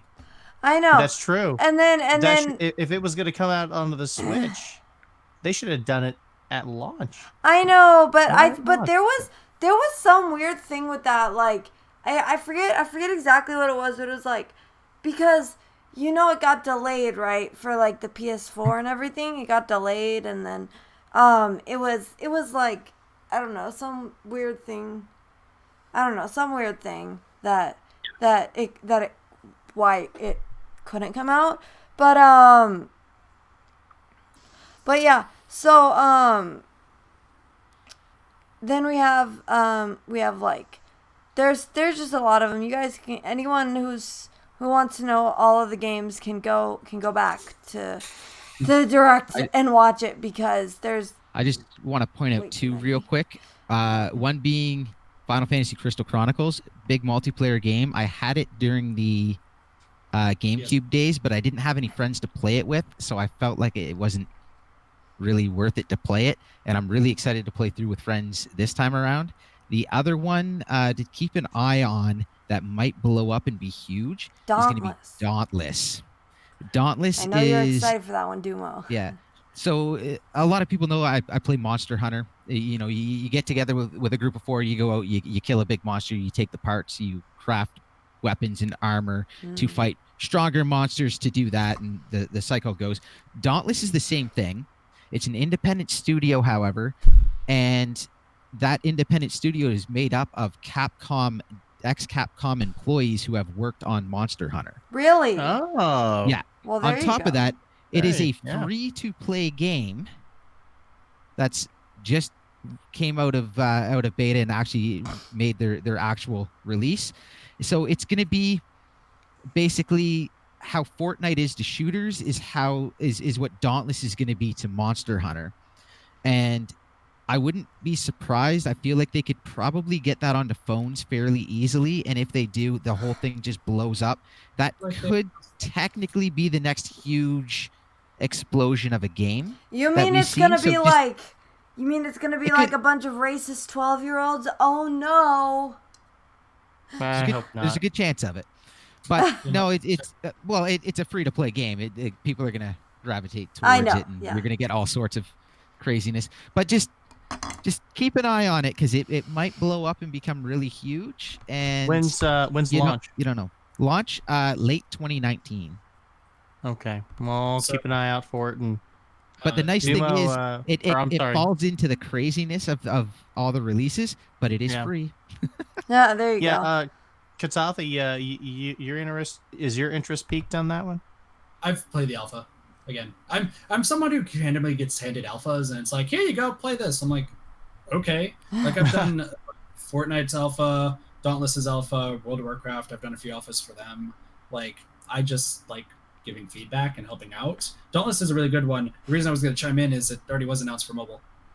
Oh, excellent. Oh. Okay, well, there you go. There's even on their website, they advertise that it's being ready for mobile. I even linked it to you, Dumo. Like, oh, awesome, thank you.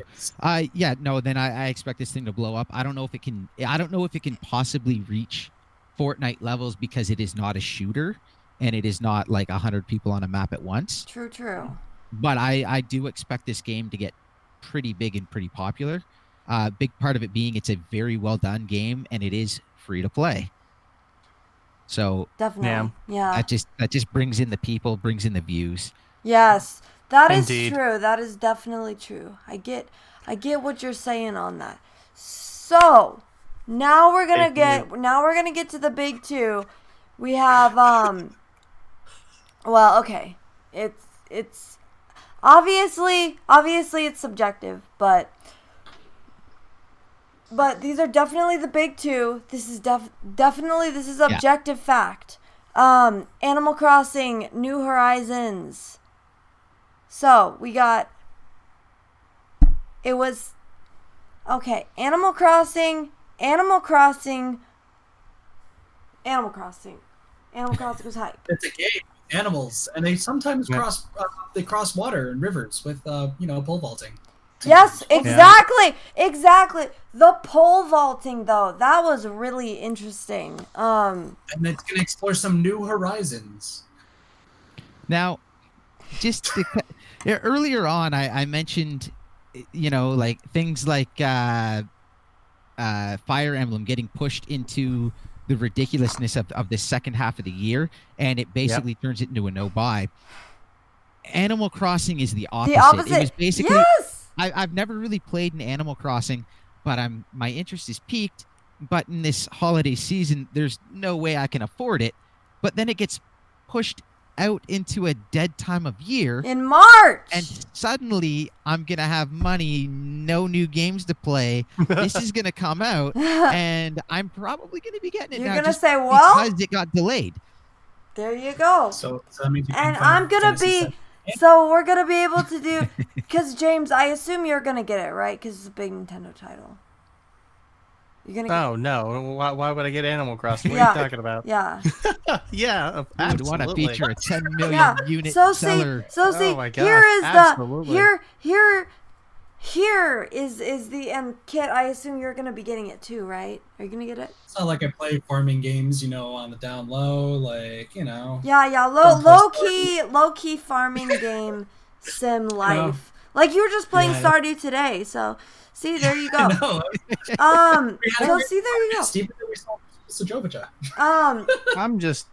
I gotta say something. I mean, when I first saw what was being shown on the screen, I was worried. I was very worried. It's like, deserted island. Wait, what? Oh, we got to craft stuff now. Oh no! And then, I watched the Treehouse event, and that actually kind of put my mind at ease because I realized that the game is, I mean, just like what Kitathi had said, with the play on the words, with the new title, Animal Crossing New Horizons. They're kind of going into some new territory with this one. Absolutely. Kitathi, you played Stardew Valley, correct? Yeah, I've played Stardew. Currently, I play Stardew Valley, My Time at Portia, which is more not so much farming, but more building and being a community. And then so Viva Pinata, which is farming and pinata and animal growth. So I've played New Leaf, Wild World, the GameCube version. I kind of have a farming game problem. But you had mentioned during our live streams that they were kind of putting like some crafting dynamic that you saw that kind of looked similar to what you experienced on Stardew Valley. Right? I haven't played Stardew Valley, so that's the reason why I have to like kind of pick your brain about that. I got you, because I get it's weird because when I see the new game with Animal Crossing New Horizons, you have to make some comparisons to stuff. That's how games are nowadays. So when I watched it, I was trying to compare it to Stardew as well as My Time at Portia. Not so much Viva Pinata because that's an old game, but the way the crafting system works, it seems like at first I was thinking it's more similar to Stardew, but it's actually similar to My Time at Portia, where you have the recipes right in front of you. You can see what all of them are, and it seems like you will be able to expand on the crafting recipes later, not through leveling up, but just maybe enhancing that workstation, similar to Portia. And it tells you all of the information right off the bat, which is nice compared to, okay, let's pick up this random material like in Minecraft, per se. And it's like, wait, can I make stuff with wood and sticks? Oh, cool, I can make a pick. Nice. This game at least shows you, at least according to the trailer and the treehouse, it seems like you're able to see what the recipes are right off the bat. Stardew has this a little bit, but you have to level up your character in different ways. Animal Crossing seems like it's going to go similar to My Time at Portia, where you have to upgrade that workbench. And and I'm hoping, my hopes for it, they do something similar with Portia, with Animal Crossing, similar to Portia, where they have it in different sections on what you build, compared to with Stardew, where you have everything just is a mess in front of you. It's like, okay, what is good for interior, exterior, just general crafting materials? Figure it out. Exactly. They just throw you in the world and they say, all right, have fun. You figure it out. You're on your own.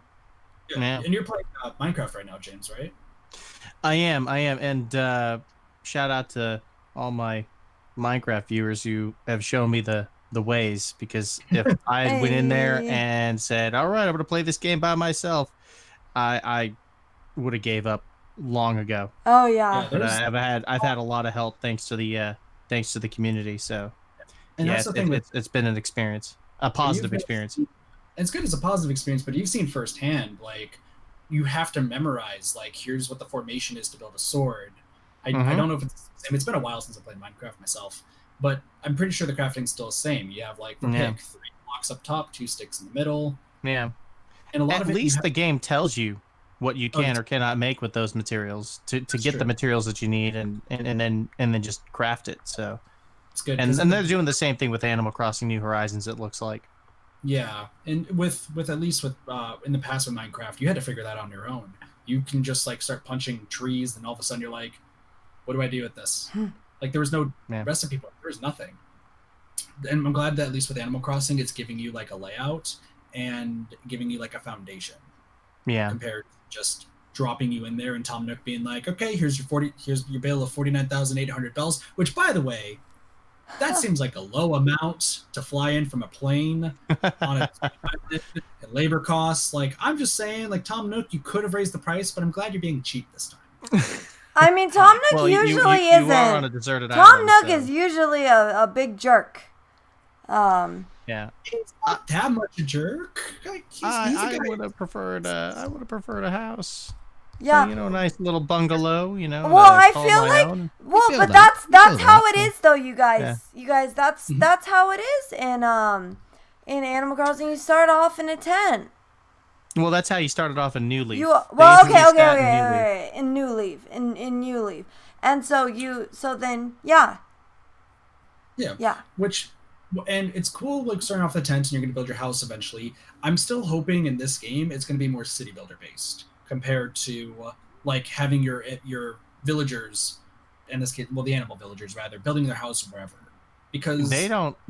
Yeah, like, I did not see any other houses there. I just saw a bunch of villagers just walking around like, what am I doing here?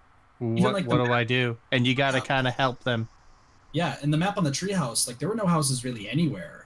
And it seemed like the one, like, villager was the only other person on the island, and then the animals, like, it seems like you can talk with them and choose your favorites. So, I mean, if Egbert and Fang are still in the game, I mean, they're going to be my two favorites. Those are my two favorite Animal Crossing characters, period. I'm going to do everything I can to get the residents I want. Yeah, exactly. I got dude, if they had, and that's, actually, I'm going to hold that off. I'll save that for a separate part of the subject we're talking about, because I'm going to go crazy with this idea next. Gotcha. Sorry, go ahead, Kitathi.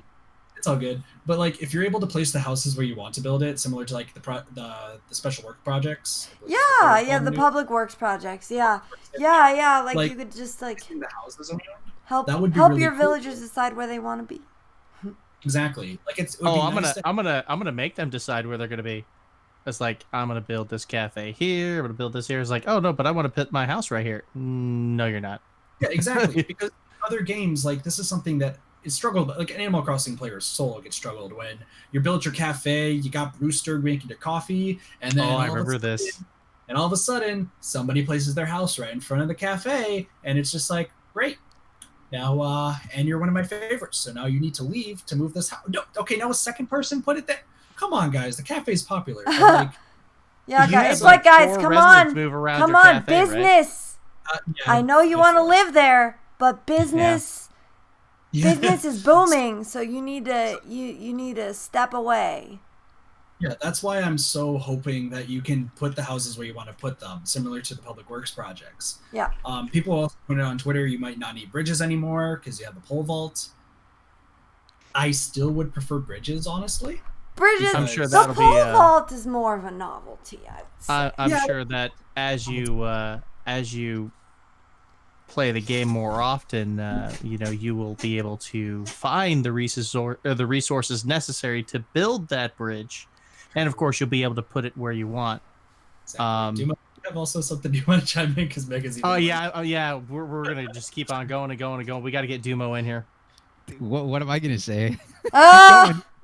I don't know the series. Oh, that's right. You haven't played it yet. Oh, so Dumo. So for once you guys can talk and I won't be. Well, here's the cool thing. Just moving to the multiplayer, like, they showed 8 characters all on the same island. Yeah. Like, they showed like all. So I mean, all 4 of us and probably a few others all on the same island. I wonder how laggy that's gonna be. I don't think it's gonna be really that laggy. I'm just kidding. We already know about. Listen, I'm already expecting it. And the game hasn't even come out yet. I'm already expecting it. I'm like, there's gonna be I don't know. Do you think it's going to be?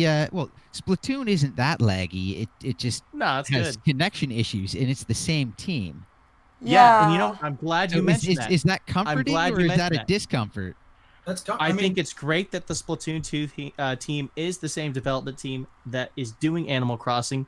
I have a lot more confidence in that same development team with this Animal Crossing release, but I'm not going to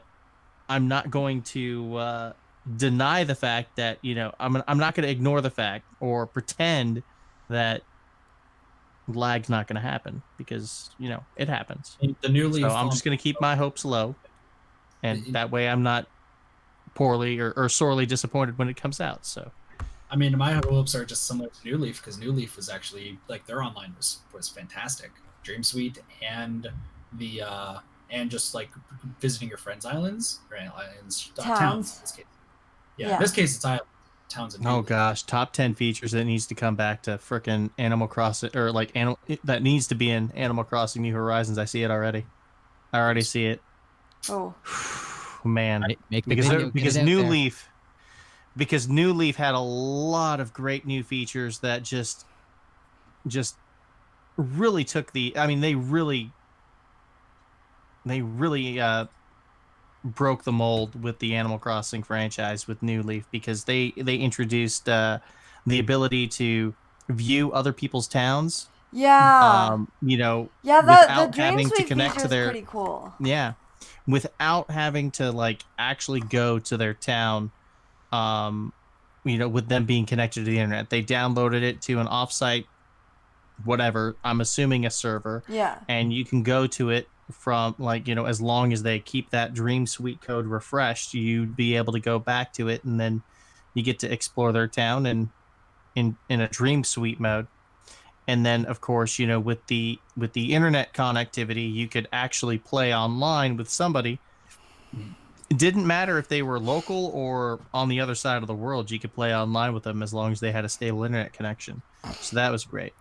Yeah. The last really awesome thing that they did with Animal Crossing New Leaf was something that they completely did not have to do. They did not have to do it, but they did it anyway. They added amiibo support, and they had the HHA integration. I'm sorry, Yes. Yeah. Happy Home Academy. Yeah. Happy Home Academy integration. Yeah. Well, yeah. They had a Yeah. whole other game with that. Yeah. Mm-hmm. And that's one of the things that I really, really hope that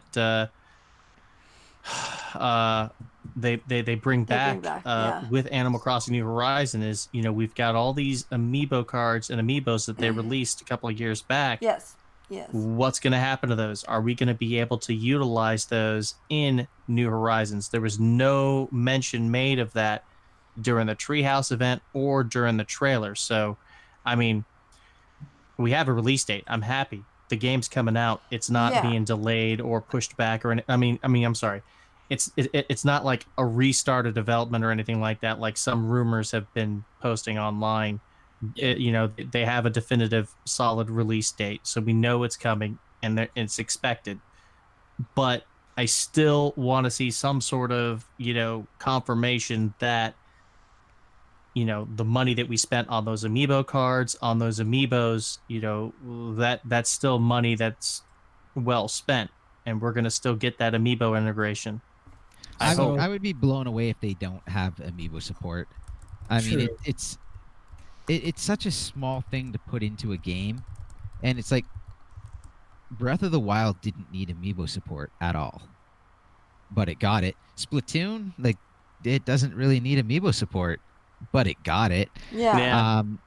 You know, like, these games don't really need it, but they get it. Now I feel like Animal Crossing, it's such a small thing to put in amiibo support. Well, one of the reasons why I had my concerns about it was not once did they ever mention amiibo support for Super Mario Maker 2. You know what I mean? Well, yeah, no, they deconfirmed amiibo support for Mario Maker 2. They did. Okay, well, I didn't. I must have missed that announcement. So, but anyway, all right. Yeah, go ahead. they I'm sorry, announced Dumo. that there would. Well, technically, they announced that there would be no. Yeah. They deconfirmed amiibo support. That's what they did. Which I don't know. I mean, maybe that means that there's no amiibo costumes, but I don't know. Then maybe that they just call them something else, right? Like some other type of costume. Right. Well, I watched the entire trailer. I mean, we analyzed it. Yeah. And I did not see anything mentioned about Amiibo during that trailer, and that was the last time I actually watched anything Super Mario Maker 2 related because, again, I was disappointed at the time about the lack of choosing to play online with your friends. Mm-hmm. Sorry, I'm almost finished. We're supposed to be talking about Animal Crossing, but I hear you. I hear you. yeah, but I would think that is something that you would, confirm during your direct announcement. I mean, they had a specific direct for Super Mario Maker 2, and not a single frame of that entire video did you see any mention or anything about an amiibo, not even an actual figure being, you know what I mean? Yeah. So that's why I had my concerns about New Horizons not having that support, because I just think that that's kind of part of the experience. You got all these amiibo cards, and then you've got the actual amiibo figures. People hold on to those things, and I'm sure they're going to want to be able to utilize those through into the game. So hopefully when they come out with that Animal Crossing specific direct in a couple of months, because that's coming. Oof, yes. They'll dive announce into those features. I feel like that's going to be where they're going to announce it if they are. But you look at Mario Maker, it might just be like, no, we don't want to gate anything. We want everything available to everyone. That's just, the game doesn't work otherwise. That's what we're saying. That's what we're going to run with. Whereas Animal Crossing, they can be like, okay, we're not going to give you anything special, but here's some, you tap your amiibo. Here's some common drops for crafting. Yeah. It'll save you a little bit of time, and that's it. Possibly. But at least you get something out of it. Yeah. That's true. But at the same time, that would be nice. But that wasn't what the amiibo was used for in New Leaf. Also, what was it used for in New Leaf? I think that's what James, correct me if I'm wrong. Is this what you're about to talk about with having specific villagers using the amiibo to make sure you choose specific villagers? You can actually, like, if you want a specific villager, or if you're looking for a specific character, you come to your village. Didn't they have something like that in New Leaf? New Leaf, yeah. So New Leaf has you can scan the cards, right? There's the amiibo cards, and in the campsite, they would pull up a camper van. You can see some of their exclusive stuff, and you can ask them in your town if you had an open spot, and something that I know a few people, one person in particular, probably is excited about. If you have Kelly or Marie, like the amiibo, you can scan these and get squirrels who are Callie and Marie. Yeah. Who have Splatoon themed furniture. And there's other amiibo that work with it as well. There's Monster Hunter amiibo. Oh, that's so cool. I think there's a Mario Maker one that has somebody who's like similar to Luigi. Like, these were really good with choosing your specific villagers, which is why, James, when you were saying like choosing the villagers in specifics, I was under the impression you were talking about the amiibo and using those to choose your specifics. Right. That's exactly what I was hoping for. And I think that's a one of those, like, if I were to make a list of the top things that I want to see make a return in Animal Crossing New Leaf, it's that feature. Same. Being able to scan those amiibo cards that you went to every store to try and find and collect, and then be able to scan it onto that Nintendo Switch controller and say, all right, there we go, that's the villager I want. I mean, I get like why you would want to do that, and why you I gotta have Lucky in my town, but man. like my favorite my favorite, he's my favorite, man. I know, it just feels, to me it just feels cheap to do that, honestly. Oh, what do you mean, like to just choose your residence? Yeah. Oh, come on. It does. It's I don't know. Well, because in the past games, right, you never had a chance to choose your own animals, though. But there was always like the fan favorites and such, which that's why my favorite two are Egbert and Fang, and Egbert's one of the massive fan favorite ones. Lucky is another one as well. At least what? Not Isabel? Isabel's not your favorite? I'm just kidding. I mean, Isabel is the mayor's assistant in New Leaf. But I mean, here's the thing. If she's a villager in Animal Crossing New Horizons, I'm on board. I will, get I'm gonna guess the Isabel amiibo, right? That'll probably come out. Use that, and you can get Isabel in your town. Like, that'd be amazing. Maybe what if that's the only way to get Isabel in your town? Well, that's I how don't it think is. they would do that. I know she's been confirmed to be in the game. Somebody had mentioned that. Oh, Yeah, it's speaking of character confirmations, apparently Mr. Resetti is going to be sitting this one out. Yes, Mr. Rossetti was fired from his job at the or he was, I guess, let go from his job at the Research Surveillance Center. He was replaced by technology, you guys. Autosave. That is what that's like the big fear of today. I'm gonna ask you this. How do you guys feel about that? The No. autosave feature. Well, I like autosave because let me tell you a story. In New Leaf, right? I needed one more fossil to complete the fossil at the museum. I just needed one more. And I got the fossil. But of course I forgot to save. So then my 3DS died and I was like, "Oh shoot, did I save?" And so I go back, is the fossil there? No, it's gone because I forgot to save. Yep. I've done that a couple of times myself where I would play it and I think I got a few more minutes of battery life left. So no, I think I got it, and then it dies. I'm like, oh crap! And then I realized the auto saves are really nice. But one thing I will say to the Switch's credit on that is I've had my Switch die mid cutscene in Breath of the Wild. I plugged it in, turned it back on, and it just picked up where it left off.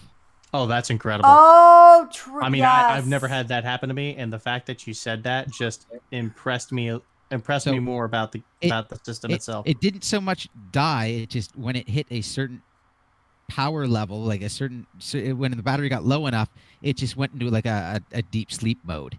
Oh, okay. So it shut off the screen and everything. It just held everything in RAM.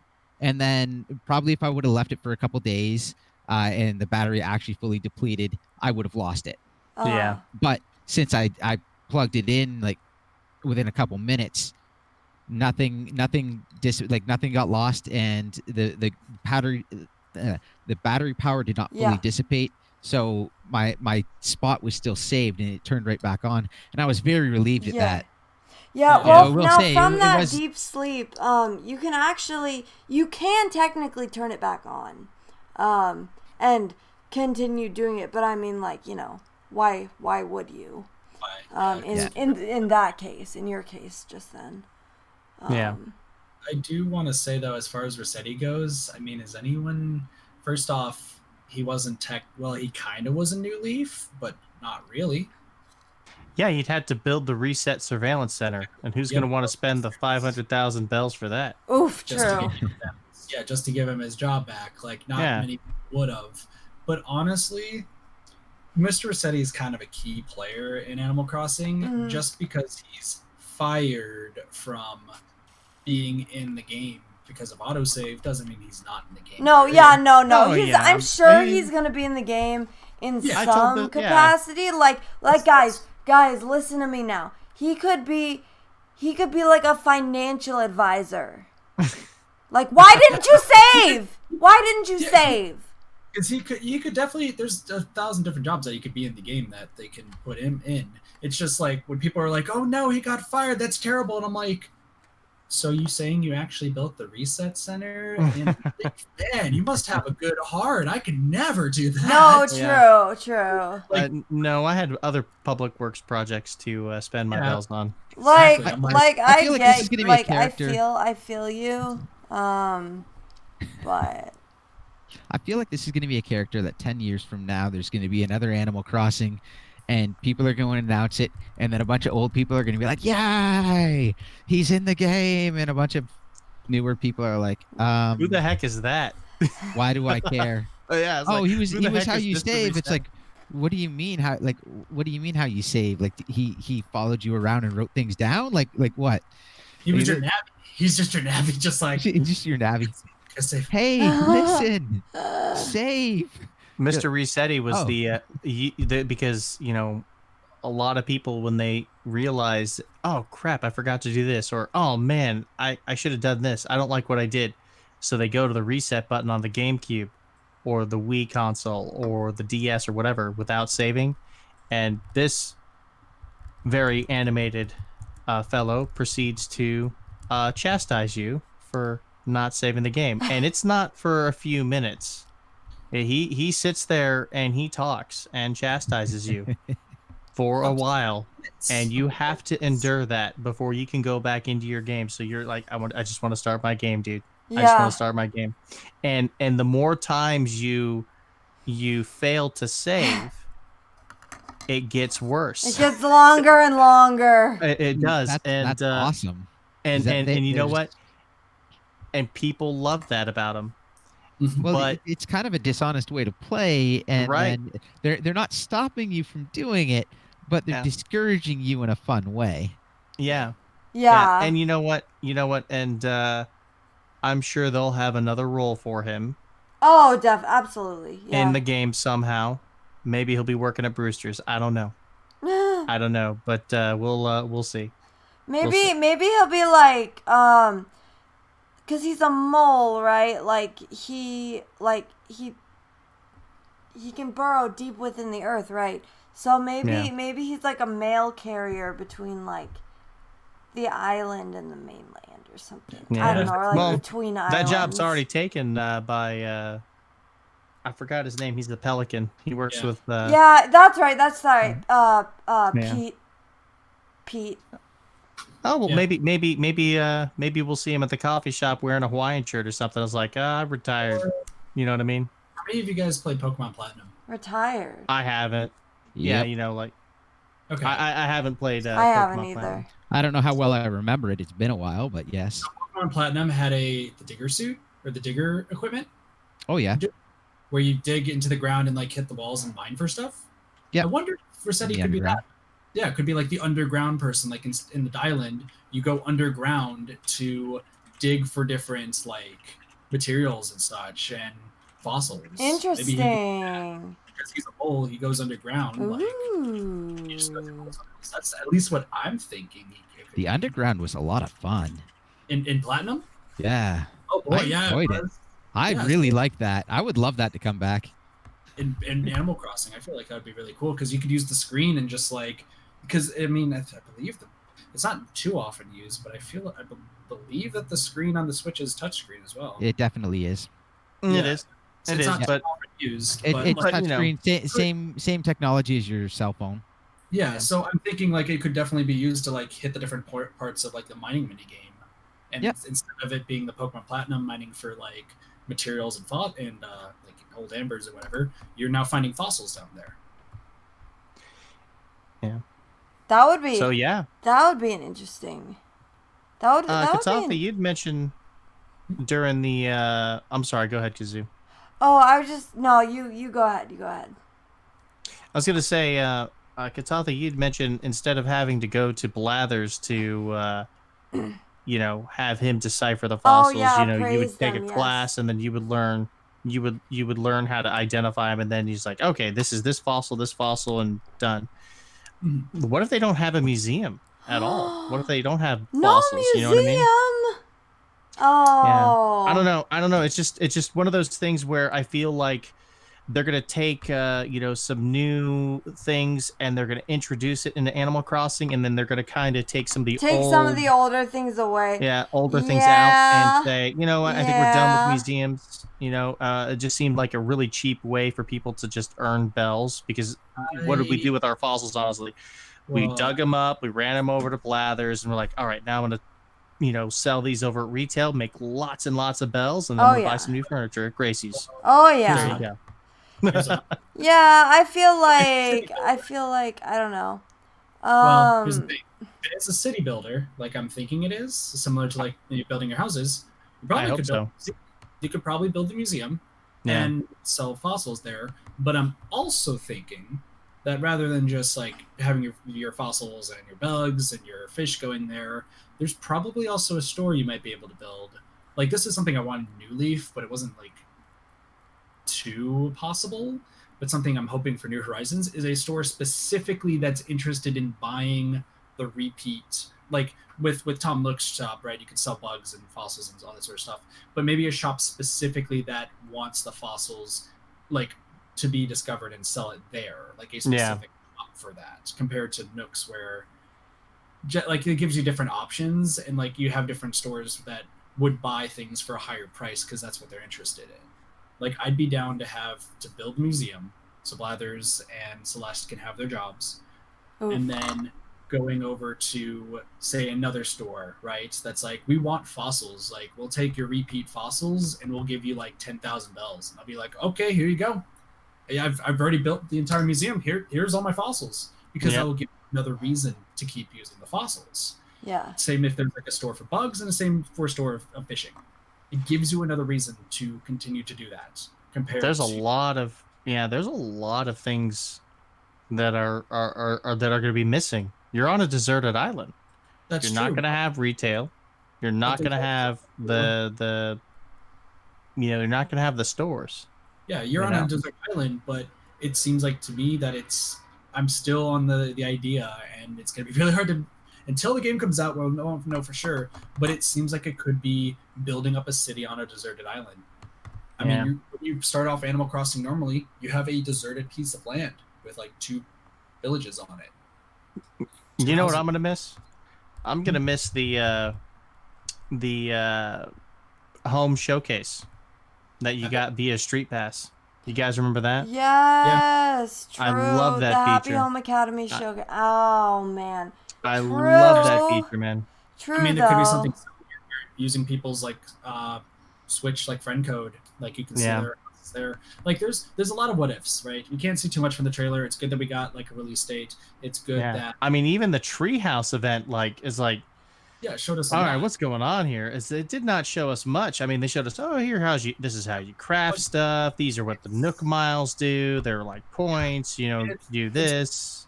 It's good to see, and also the Nook Miles too. That implies travel for me. Yeah. Like, yeah. Because it's like it's like airline miles or something like that. Yeah. Well, it's gonna be multiple islands. You can build up cities and towns on each different island. Like, that's what I'm hoping for. But once again, I'm somebody who plays a whole bunch of farming games, and I'm just combining the best aspects from all the farming and city builder games I've played and just making my ideal game. I don't think Animal Crossing will be like that, but I mean, it's a hope, especially with the things I'm seeing. Like, I'd be down to build, like, start for the deserted island and then just start moving it to a bustling metropolis and having museum and such, and having all these different stores, and then maybe moving to a different island and being like, hey, some here, let's move on to a different one.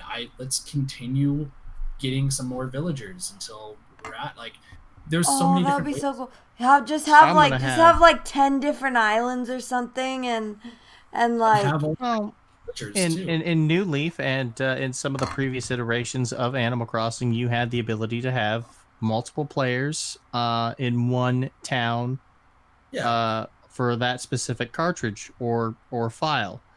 And I took full advantage of that by creating my main character, the main player that was the mayor, and then I had 3 other villagers, right? And I did that because I wanted to kind of create the town in a way that I wanted to build. So I'm wondering how they're going to introduce that in the game as well, because in the Treehouse event, it showed that you could actually have a cooperative player join you in the game, and it's not really a permanent thing. It's like, oh, you're sitting with me here on the couch. By the way, I just got this game here. Grab a controller. You can co-op play with with me here in Animal Crossing New Horizons. So. But they don't have a house.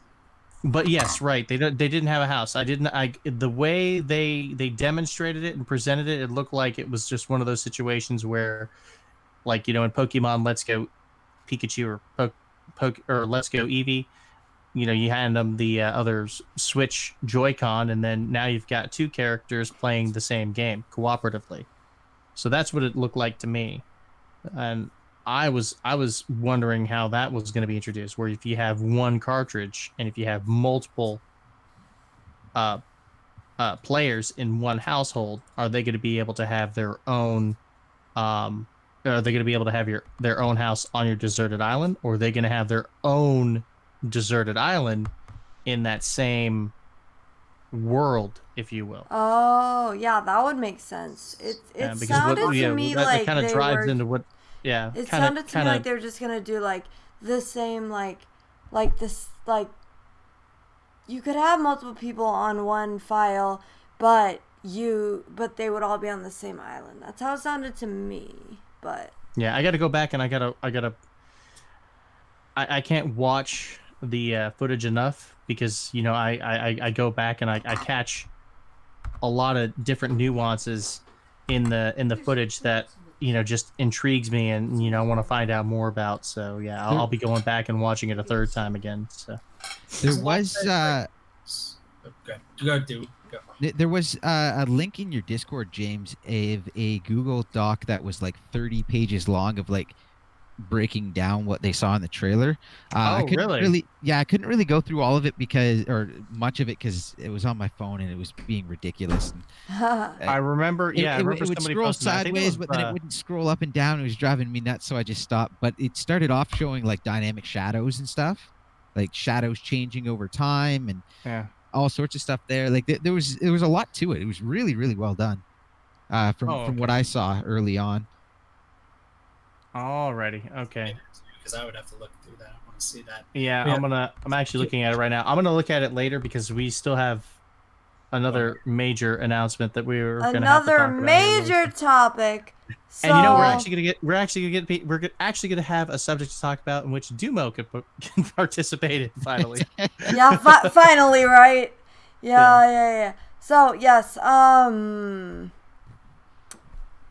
yes. So I actually have over here. I actually have the trailer, so you can see this right here. I have it queued up for our viewing pleasure right over here, and I thought we could just actually break it down. So if you guys didn't hear, which I don't know if you're living under a rock if you haven't heard or what, but Breath of the Wild 2, the sequel to The Legend of Zelda Breath of the Wild, is coming out. So it's going to be called... What? I know James is like, what's Breath really? of the Wild? I don't know what that game is. Yeah. No way. Yes, so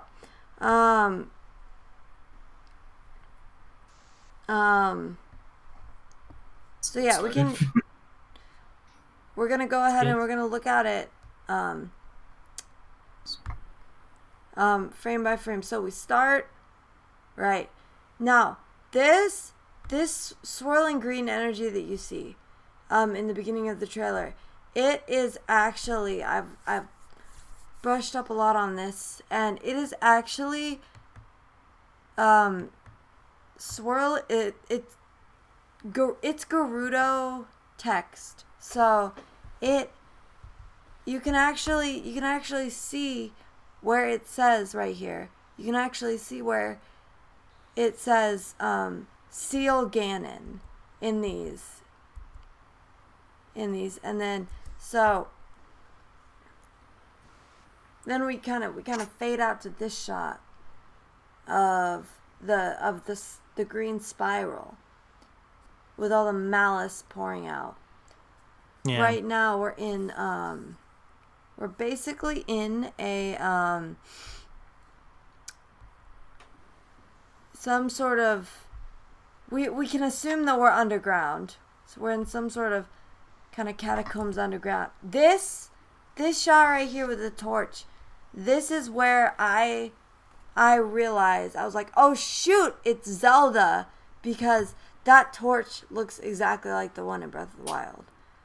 Yeah, I had a good eye. It took me to the next shot. That's when I realized. The next shot is when I realized that this was going to be a Zelda release. Yeah. This one really, where there's all this malice. And I'm sorry, no, the one where you actually see Zelda. Okay, yeah. On the Ox. Yeah. I don't know when I realized it was a Zelda trailer. It was just I think I clued in pretty early, but then I didn't believe it, so I was like, no, I don't. I'm not gonna get too excited over this just yet. Yeah. I kept thinking Xenoblade. Oh, That's really? Yeah, I was like, yeah. I was like, Xenoblade Chronicles 3, and I'm yeah, I like, was like, it I was is way like, too soon, way I too mean, soon, Monolith. Monolith can do some crazy stuff, though. I mean, That's and Monolith it's a helped develop similar art Zelda. style. Yeah, yeah, similar art style though, so it's kind of Yeah. I can see it. Makes sense. Makes sense. Then we Yeah. have yes, Zelda on this big like animal. I feel like it's a water buffalo. That's what it seems like to me. Yeah, it's like a Hylian ox. Uh-huh. Yeah. Okay. And then the next scene is where we really get after the Zelda on the ox, then the ox the ox at the water, like this scene right here, which is an interesting one too, because it's just interesting how they have all these luminous stones all around, which is actually luminous stones are like they're supposed to be the pure, like the pure essence of a soul. So Yeah, they had mentioned that in the lore in the game. exactly. And they were everywhere. Yeah. Mm-hmm. Yeah, there are luminous stones like everywhere. And then you see Link and Zelda looking, and they're like, "Oh shoot, what the frick?" Cuz they see this. Like you can see this part right here where Zelda's like, you can see. Actually, her exact words at that moment in her mind were "crap on a corn dog." That's exactly what she I'm said. pretty sure. I'm pretty sure. Because then she sees, and then you can see, if you look at Link right here, he's like, looks kind of stoned as well. But so I didn't want to say it. But yes. because I'm then glad they you see, caught that, then they too. see. Look at this right here. Either that or he's just not impressed. Yeah, It is he's just like, whatever. it is so creepy. Look at this. You can see these like there's all these like malice tentacles pouring out of this like mummified like Ganondorf, and you can, because it is definitely Ganondorf. Like you can see the Gerudo symbol. He basically looks like the Sheikah. Yeah. It's it's a mummified form. Oh, so gross. Andres did an interesting video breaking that down too. What? Yeah. And how he did an interesting video breaking Who? down like Who why did? Andres Restart Yes. Mm-hmm. did an interesting video breaking down why it's Ganondorf and why he believes it's like the Ganondorf from like Ocarina of Time. Yeah. An interesting watch. Yeah.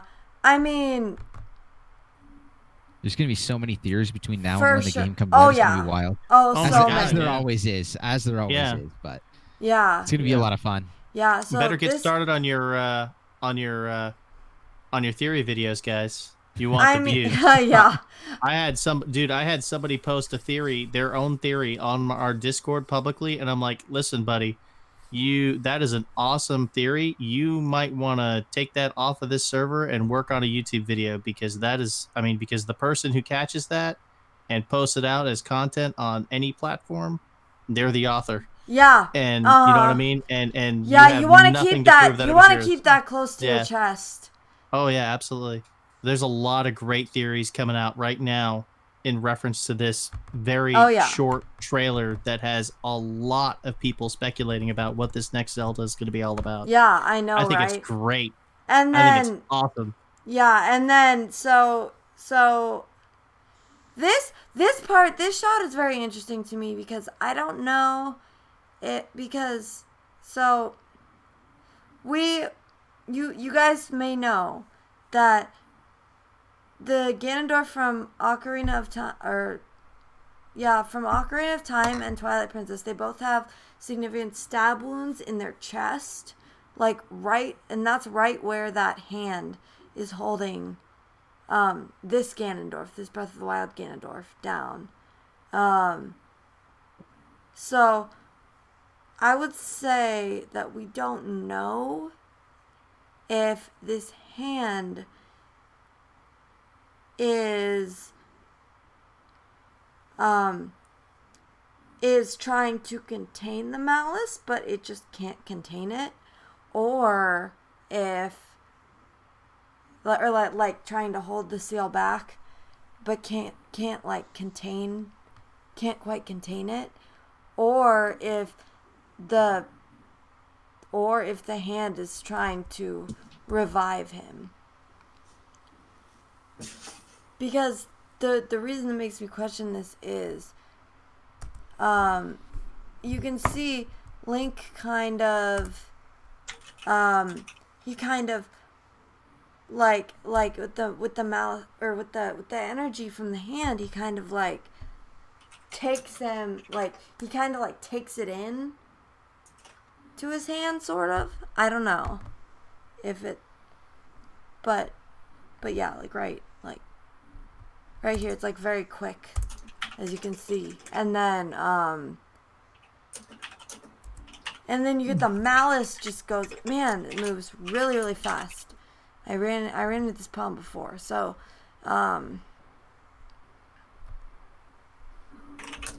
if we go like 0.25 speed, that should be more normal. Like, you get everything erupting, right?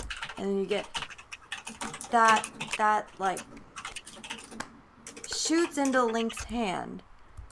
You get the malice then shooting everywhere.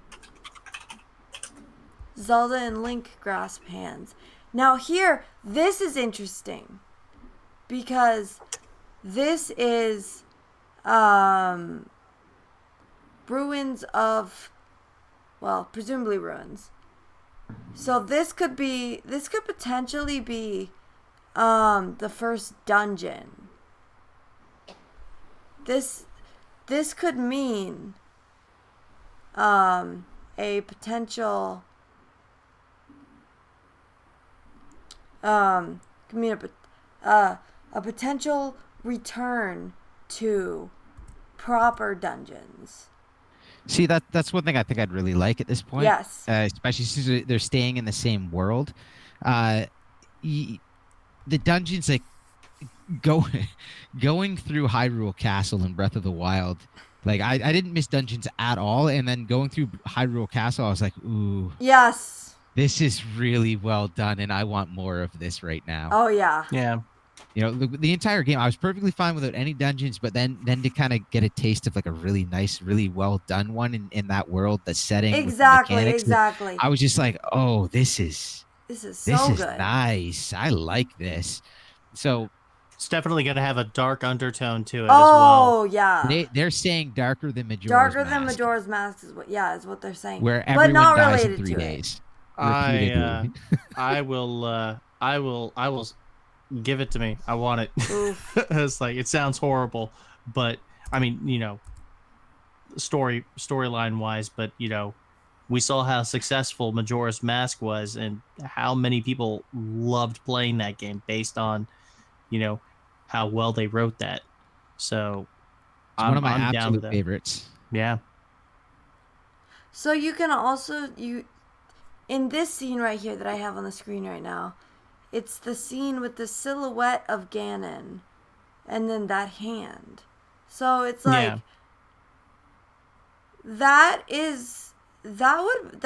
looks like it's him before he was like mummified, basically. A famous, a well-popular YouTuber had mentioned, what if it's Demise?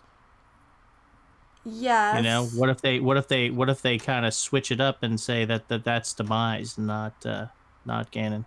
Just throwing that out there. That would be interesting, but I don't think so, because on the other spectrum of that rail marker, Margaret just asked, "Is the arm Hylia?" Is the arm Hylia? Hmm. Yeah, the goddess that Zelda's I guess her spirit is the goddess Hylia. Well, yeah, but I mean, say I that wouldn't. arm is a little clawish, so I don't know. I Yeah, don't know the about arm that. is. Yeah, but it's a very good point. I mean, The arm I is mean, Realm Marker might be clawish. onto something. Yep, definitely Yeah, could. yeah, because we do know that Zelda has the goddess Hylia inside of her. Yeah, the blood. Yeah. But yeah, but Zelda's the physical uh incarnation of the goddess Hylia, and this could be uh related to that. So yeah, Realm Marker might be onto something there. Hmm. But I don't. But I don't know. I don't think that arm is because the arm is obviously not Zelda. So, um, oops, oops. No, but maybe because the arm is grabbing Link after they fell. No, no, not that arm. We're talking about You're talking about we're the talking about the shadow. arm that's a silhouette. Oh, you mean the arm is grabbing Link? Wait, are we talking about the same Let thing? me explain. Yeah, if you could just, I mean, I have a theory. What if the arm in the shadow is not related to the arm that was holding the malice in to keep it contained? What if that arm is, an evil entity? Right. Malice, Ganon, or whatever, trying to get to the body, and it just so happened that the light arm or the light green arm was the only thing that was stopping that other force to come in, that evil force to come in to get to presumably Ganon's body. Again, the trailer gives us a lot of good stuff that we could easily say, oh yeah, that's dead Ganon. That's Ganon's mummified body. I mean, he's got the hair, he's got the jewelry. Yeah, that's going to be dead Ganon right there, or the Ganondorf. You know what I mean? Yep. But that's my interpretation of that flash right there. You have the light green arm grabbing Link because they fell, and then you've got this dark shadowy arm on the wall in the flash. Maybe that's what that is. I don't know. I don't know But that's my because interpretation of it. they look awfully similar. Like, Well, the body. If you look at the shadow, if you look at the shadow The of shadow's got Ganon, claws. yeah. Yeah, Yeah. you see the claws, and then you can see in this shot that I have paused right here. It might take a few minutes for it to show up on the stream that you guys see because stream delay. But I have It's actually not that bad. Okay. The delay. Oh, okay, good. Well, yes, I have it. I have it up right here. So you can see the shot. It's kind of going like this. You can see the green hand, and you can see its claws, right? Yeah. Oh yeah. And it's the same. And you can see these gold bracelets on its arm. And then in this flash, it looks like it has some sort of protrusions that could be a bracelet, and then of course it has the claws also. I'm gonna say that's the evil arm. So you think that the shadow is the evil arm? Yep, the shadow's the evil arm, and the light arm is the good arm. I don't know any other. I don't know how to, describe it any other way. But I think because the arm had to save the hero per se, that it was kind of taken away from its original task of holding the malice in, and then now you have the shadow arm coming in trying to take possession of Ganondorf's body, Ganondorf's corpse, so that he can be revived. That's my interpretation. and now it's all over the internet for all of you to post your theory videos on. Oh yeah. Oh yeah. It's like, oh, that sounds good. I better do a video on that. There's going to be so many theories from so many different angles on everything involved in here. There's just so much to cover, which is crazy for something so little that they gave us. It's like a minute and a half. I know. It's like a very, very short trailer, and yet it's like, here comes the speculation train. Oh yeah. Take your pick. Which passenger car will it be? That is. I mean, because the corpse looks nothing like that. Ugh. No. That looks like a I mean, I don't want to say healthy Ganon, but it looks like Well, yeah, it looks like reanimated. him. Yeah. So I'm. Yeah, because he's not doing so hot in his mummified form. Oh no. He's definitely had better days. No. Oh yeah. Now this green hand arm thing, it actually looks like. It kind of looks like Farosh. Oh yeah, because he had that light green aura. Yes. I gotcha. But then wouldn't we be seeing like something? I mean, he was an elemental dragon. Which elemental dragon were they? Lightning. Lightning. Okay. Maybe that's the reason why we see the lightning flash in the cave. Oof. That would be interesting. I don't know. And then we're just kind of going frame by frame here, basically. All right, then they've both taken their stances. Oh, and then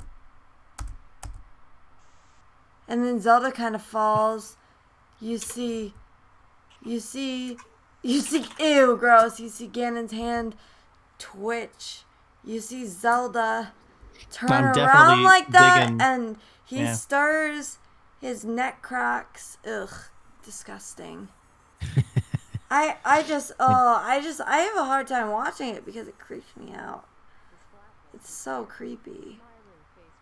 Definitely a well thought out design. Yeah. Oh, they did such a great job. Yep. Wait, am I hearing something? Ugh. Oh, I thought I heard something. No, we were just talking about the design and how well thought out it was. Oh no, I know. I thought I heard something in the background. I don't know. Oh, okay. I mean, you did get a $10 donation by Tariq again. Oh wait, what? Maybe that's. Oh, that's what I heard. Hey, what's up, Tariq? Thanks so much, my friend. Appreciate you, everybody.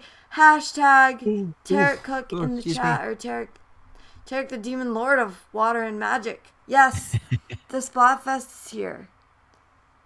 And also, look at that map. Yeah. Oh, yeah. Looks familiar. Oh, I want to go back. So yes, obviously they are using the Bot W engine. So that's good, because it would be a total waste to start all the way over, because they spent 5 years at least. It was a very massive undertaking. Oh yes. Why just let that all go to the wayside? A huge amount of resources was definitely put into creating that world, so it makes sense to go back to it. That was another thing Aonuma said is, there's so much energy, so much love put into the map. It's such a nice map. It'd be a shame to just waste it. It would be. I agree. I have to agree with him. Oh, so yeah. And the map was really well done. I'm curious how much they're going to change it, and if they're actually going to make big changes, or they're just going to add places where you can get into dungeons, perhaps. I think they're going to add places. Everything comes from underground. Yeah. That's what I would think. That is my theory. Because everybody's like, wait, you've explored all of Hyrule already in Breath of the Wild. How are they going to add to, like, it's very simple. Things have risen up from the ground before in Breath of the Wild. What is stopping I mean, you start Yeah, off like the in trials, the they would always yeah. come up from the ground. So Yeah, it's gonna be under. I mean, they started off in the catacombs yeah, of subterranean. assuming Yeah, underneath, Hyrule Castle. presumably underneath Hyrule Castle. Yeah. So Which why would they not be under Hyrule Castle? Honestly, maybe this one is Well, like a reverse where you start at Hyrule Castle and then you go out instead of you're like out there and then you go into Hyrule Castle to fight Ganon. I could see it because in Zelda's diaries, I believe they were talking about the catacombs under the castle, and that there were things under the castle to explore. And wasn't that where they originally found like the one guardian was under the castle, and they were trying to get it to work? I want Oh, to say that was in one of the cutscenes as well. It's it hard was for me to the remember. It's been a long time since I played it was through the yeah, it was the Breath of the Wild true ending. Zelda says her line was Divine Beast Valruta has stopped working. Let's go investigate. Those were her words to Link. Before she mentions about I haven't heard the like, you know, those voices, or I'm sorry, not the voices, but oh gosh, like she doesn't hear or feel anything anymore, and she was okay with that. And but the Valruta was the last thing that stopped working, and that they were going to go investigate that. That I remember Oh yeah. specifically. yeah, and what Kitathi was saying in the chat there, yeah, the Sky Islands from Skyward Sword, that could be a thing for sure with the castle, because it's about to like, it's like rumbling right now. It's about to like go up into the The sky. only thing that makes sense, because Um, as I said in chat, I have not really played any Zelda other than Wind Waker, so my knowledge, like you guys know more about the lore. I just know very little. But Yeah. I remember That's there's how a I game. felt with Animal Crossing. I know. I'm taking your place, Timo. Taking your place. That's there you go. But I mean, I There you remember there's a go. game called Skyward Sword. They have a sky place with sky castles and sky islands, and I don't know, but like it seems like you could explore the sky rather than underground. Like you guys are saying underground, but I'm like they're probably in the bottom of that castle being lifted into the air. That's my guess. No, Well, well, that's I actually would brings up a think good point. what. You can go up, you can go underground. Yeah. We also have a lot of unexplored space under that ocean, and that kind of hits on a lot of different themes that Zelda has done over the year. Like there's a lot of options here. It's just with this castle like going up straight into the sky that, I mean, that signifies me like some connection to Skyward Sword. But once again, my Zelda knowledge is very, very limited. I don't know what I'm talking about. I'm just Yeah, like, I mean, like, we know it's definitely possible. Like, we know the castle's rising, but I don't think it's gonna go into the sky. I don't think that's happening. I think something is rising or being exposed from underneath the castle. that could be You mean Much too. like one of the shrines. right, much like what Right. happened when Calamity Ganon first struck. You know, these four giant pillars just came up out of nowhere. It's like, what? Yeah. Why are they there, and what is their purpose? You know? So yeah, it's just one of those things where I'm like, something's down there, and whatever it is, it's huge, and I have a feeling, it's either escaping, or it's the only thing that's keeping it contained is whatever that light source was. Yeah, And that green light hand. source, that light source is or gets interrupted in whatever it's doing, to contain Malice, Demise, Ganondorf, well, whatever evil's down there, and then suddenly that containment is lost, and now whatever is down there, yeah, being but it's coming out from underneath Hyrule Castle, and it's about to be unleashed, or it's Going going to back be to the unleashed. hand, or going back to what we were talking about earlier, I think that's Ganondorf because I feel like there was I don't want to say like pushback or anything, but like I feel like there was definitely demand for Ganondorf to be in Zelda. Yeah, people want to see the actual Ganondorf. When we saw Calamity Ganon, I was like, okay, so that's like his Malice form. So we're gonna have our usual sword fight with Ganondorf, and then Link saves the day, and there we go. Yay! No, we didn't get to see that. We did not see that. We fought against Malice. I'm sorry, not Malice. We fought against Calamity Ganon. Ganon, and then Yeah, Dark Beast. inside this giant like dome structure underneath Hyrule Castle, and then we go from there, and he reappears out on the Hyrule Field, and he's a giant. A giant pig, basically. Yeah. And also another interesting thing to mention is, you know the Game Over music from Zelda 1? That music is actually in the trailer that they show. Like, you know how there's that, like, distorted-y sounding? They're playing the Game Over screen backwards. Oh, yeah, I did catch wind of that. I forgot which channel had mentioned that too, but I heard about that. Yeah, somebody had mentioned that. Yeah. I'm also like looking up like what, because once again, I'm still blind on a lot of Zelda stuff. But when you say Malice and Demise, so Malice is something that's specific to Breath of the Wild. Is that correct? Yeah. Yes. Yeah, that's correct. Yeah. And then that's how you describe that black purple goo that like kind of like just appears, and it's like, you know, one of the things that it's notorious for doing is it grabs a hold of things and it just kills it. You know. And Demise. The only reason I know who Demise is because honestly, Smash Ultimate, they have a spirit that's Demise. Is he also from Breath of the Wild? No, it would be from, I believe, Skyward Sword. Oh. Well, yes, Demise. Yeah, and forgive me because this is kind of off topic but the whole source of this repeating cycle of, you know, Link, Ganon, Zelda going up and fighting against each other, it started with Demise in Skyward Sword. He was the final boss, and that was the first that was like our, how should I put it?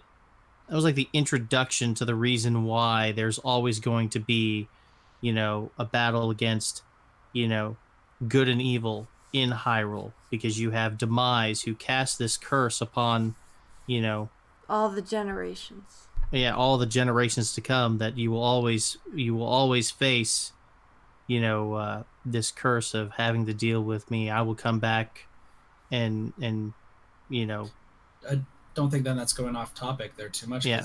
I know you guys, because I've been listening, of course, the entire time, just kind of like collecting. I'm like, I'm learning. I feel like I should write down notes. Yeah, it's definitely something that you will learn. Like I have not played Skyward Sword all the way. It's the ending was spoiled to me years ago. But people who play Skyward Sword from beginning to end, who can tolerate the motion control, sadly. But anyway, hey, Hey, that's another topic. I found no problems with the motion control, so if you don't like the motion controls, you just need to get good. I don't like gimmicks. All right, so anyway, you know, if you play it from beginning to end, you learn to appreciate that story and that development, and there's just this you know, this attachment that you feel is like, you finally get to the end and you save, you know, you defeat Demise and you save the day, and then the end, the true end of that journey, you know, people who've gone through it from beginning to end, they learn to appreciate it a lot more, and they actually find that the story and the way your journey from beginning to end in Skyward Sword is quite it's quite the experience. And I can see why so many people resonate so well with it. It has the best story, I think, of a Zelda game. It was written that way. The problem is that in order to do that, it becomes a very linear game. and Mm. it got its butt kicked by Skyrim that year. Oh, And- true. Yeah. Yeah. And that is what caused that's what caused Aonuma to turn around and make Breath of the Wild, Yeah. was because they got wrecked Exactly. by Skyrim, and they were like, Exactly. whoa, we need to figure out what's going on here. Yeah. And that's why there's a lot of things people talk about. They see a lot of things reminiscent of Skyrim in Breath of the Wild, because they took a lot of inspiration, like a lot of inspiration for it. Oh yeah. I guess that's why, though, it's nice that I'm like kind of one of the few people who have just had a very light taste of the Zelda universe. So that way, like, all of this is like just it's seeing this with an open mind and not really knowing too much. Because my 3 question, well, it was originally 2, but then now it's guess 3 because now knowing Demise. I guess knowing Demise is part of Skyward Sword. That still feels like it solidifies my own theory about it taking place in the sky if he's from Skyward Sword. Because you guys were talking about him as possibly Shadow. So I was like, I guess that means that might line up, but I'm not sure. The other things, at least I saw in the trailer, which maybe you guys can probably explain, is just a small thing. First off, if this is like a sequel to the original Breath of the Wild, that's the second time this has happened in Zelda. Yeah, Like Ocarina of Time was the first time it's happened. What? Oh, I'm sorry. No, I'm sorry. Not Ocarina of Time. A Link to the Past and Link's Awakening, they're direct. It's back to back, and then There's a Ocarina few. of Time and Majora's Mask, they're back to back. Then Wind Waker. Oh right, oh, Phantom geez. Sword and Spirit Tracks. Oh, They're sequels to each other too. I wasn't thinking of any of those. I was thinking Zelda 1 to Zelda 2. Oh yeah, That's an entirely different timeline. yeah. Yeah. Oh, by the way, so if you don't know the Zelda timeline, it starts with Skyward Sword. There's a couple things that happen in between, and then you have Ocarina of Time, which splits the timeline into 3. Into 3. There's if you die, there's if you live, and then there's when you go back and you live your life as a kid. So Right. you have the childhood timeline, the adult timeline, and the timeline with no hero. Yeah. Wind Waker being the timeline with no hero. Wait, Twilight what? Princess. I thought Wind Waker was the adult timeline. I could save you all the trouble right now with this one caveat. I could save you the trouble now. Go for it. You want to hear it? Sure. Breath of the Wild's not in the timeline. Yeah. Well, that's the thing, is that none of them are in the timeline other than Skyward Sword. They get placed afterwards. Yeah. The problem with Breath of the Wild is like in the English version, it was very clearly put in the child timeline. Oh. The issue with that is that in the Japanese version, that cutscene that places it in the childhood timeline also references the other 2 timelines. So you kind of have to put that aside. You have to take the Japanese one, unfortunately, because that's how it was actually written. Yeah. So we can say, well, no, this is how I heard it. I heard it for myself, but that's not the original. Yeah, and then also on that, there's the theory that Breath of the Wild converges all the timelines. That's more of what I expect. Yeah. Personally. That's kind of what I've been expecting for since before it came out, especially with it referencing so many things and not just like the islands. The name of the islands don't matter to me in the little areas. They're like Easter eggs. I don't count that as lore. But the referencing of all the different timelines. So we know it's like really, really far down the timeline. There's different theories as to how it's going to do it, but essentially, it's a convergence thing, which wouldn't surprise me at all, because then they can go from there and they can have a nice clean timeline where you don't have that triple break. Exactly. No. Well, and then I guess what last question here that I have, and once again, maybe you guys can answer. That hand, I guess, that's coming down from like the heavens, that maybe the shadow hand, is that blue like indicated of anything? Because at least to me, it just seems like a contrast of light fighting the darkness. Yeah, there's that. We see, but it's that like greenish blue color, like I think it looks like Farosh, right? That is the dragon. It's one of the dragons. And I thought like that whole spiral thing, like what is that? signify? Because like, I mean, overall, at least to me, it just it, seems like it looked like once Dragon again. Ball Z to me, honestly. I mean, like as somebody with like, because once again, I'm going into this with open mind because I have no idea. Yeah. Like, looks like a hand of light that's trying to stop darkness, and the gold around it is just representing like a rich higher power.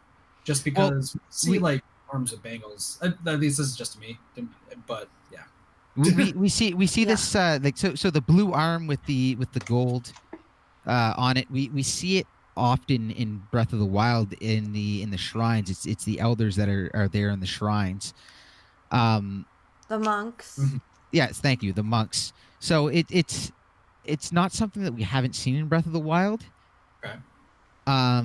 It's just they've always been like basically frozen in place for like the last 100 years, whatever. I don't even know how long, waiting for the hero to show up and prove themselves to them, and then they hand over the orb, which you can trade in for hearts and stamina and whatnot, and then they explode into a bunch of little pieces, and that's that with them. Okay. But these ones here are more like they literally sit there frozen, and then they get up to hand you something, and gone. Yeah, so boom, gone. With the exception of one of them actually fights you. Oh yeah. Well, one of them does. Yeah, and that was like, and if you notice, that one I watched a video, today. If you noticed, that monk wakes up in the same way they show Ganondorf waking up, or who is presumed to be Ganondorf. Like, first the fingers start twitching a little bit. Oh, I hate. They do creepy well. They do creepy well. It's so creepy and gross. It is something that I will go back and watch over and over and over again until we get a proper trailer closer to the release in the game.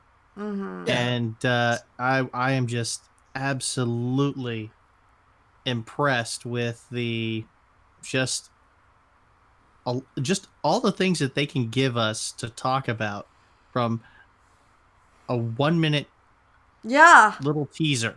I know, right? You know? See, this is the advantage to them reusing the engine and the graphic style, is that they can give this to us, and you know there was a lot of stuff there that they didn't have to do to make this that they would have in other games. Yeah.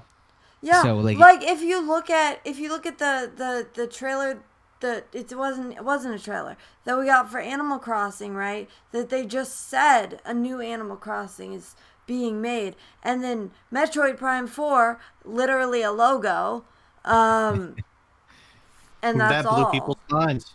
Yep. And but this is like a whole thing. Yeah, and you actually know that the game's going to come out looking something like this too, which is absolutely fantastic. Especially because it's E3. We just did the Stadia presentation before that, and all these things, and people are like, "Oh my God, these graphics look so good. They look like it's a movie." It's like, that's because it is. It is a CGI. It's a cinematic trailer. That's all it is cinematic. Like there's nothing there, and people are like, "Oh, these games look so amazing." It's like, those aren't games; those are movies. Those aren't. That's not the game. Based on the game that's coming. Not how it's gonna actually play. And Breath of the Wild was that as well, but it was in engine and how it's going to look. How it's gonna actually look, right? Probably it probably looks a decent amount better than how it's actually going to look, because you don't have limitations. Compare that to Final Fantasy VII, but so let me ask you guys this, and this is coming from me having played Breath of the Wild. What do you guys expect to see return, or what do you want to see return? I mean, do you guys have any favorites from Breath of the Wild that you'd like to see come back? I mean, there were a lot of gameplay mechanics, with Link that I absolutely love to use and love to do. The only one that, if I had to pick one and lose everything else but keep the one, it would be the glider. Oh yes, the paraglider is paraglider. Going up somewhere high and then just gliding around. Paraglider is so good. Oh, Yeah, that So is my Mockers. number one also. I am so glad you said that, Demo, Oh, it's because so that was one of the things that I was going to bring up. And yes, so if they good. do not have the paraglider make a return in this game, it's the game's gonna suffer, man. I mean, unless they come up with some other creative way to allow Link to have that level of freedom. Um, but yeah, I found myself doing that very thing that you just said. You find a high mountain or hill to climb upon, and then you glide to wherever it is that you needed to go. The climb anything aspect is definitely Oh, something that I'd like to see return to. and just because of everyone in chat Yeah. talking about Koroks at the moment, I did hunt all 900 of them. I did enjoy it, and You got Kit, all 900 of them? oh yeah, I am a 100% complete file. So Kit, Wow. you have Koroks, they're like little mini puzzles around the map, and When the game came out, basically, joking about that. Okay. yeah. So basically, you get a seed from them when you get the puzzle. It's not a Uh, seed. once you've They make covered you. all of them, they give you what looks like a golden poop. Ah, That's your big reward for doing And everything. what is And people it is lost golden poop because they it. say They were so they mad. say like It it stinks. smells a little funny, like in the inventory. that sounds Yeah. great though. I want that. Like again, like people were like, this is ridiculous. It should give you like a sword that has unlimited stamina and doesn't break and basically make you like overpowerful. It's like, the Master Sword kind of did that. I did all this work knowing that there was a golden poop at the end, and I thought it was hilarious, and that's why I did it. Yeah. That's why I'm getting stuff It was because also one of those things that the development team was like, look, you could go ahead and try to get every single thing you want in this game, but all you're going to get is nothing. Yeah. Just kind of I mean, it was kind of a analogy, I guess, that they were trying to throw. It was like, just go out there and explore this world we've crafted for you. I mean, have So fun. fun, so you know? good, and it's Yeah. amazing too because you're looking for Koroks and you end up in places like you go someplace and you're like, oh, I bet you there's a Korok there.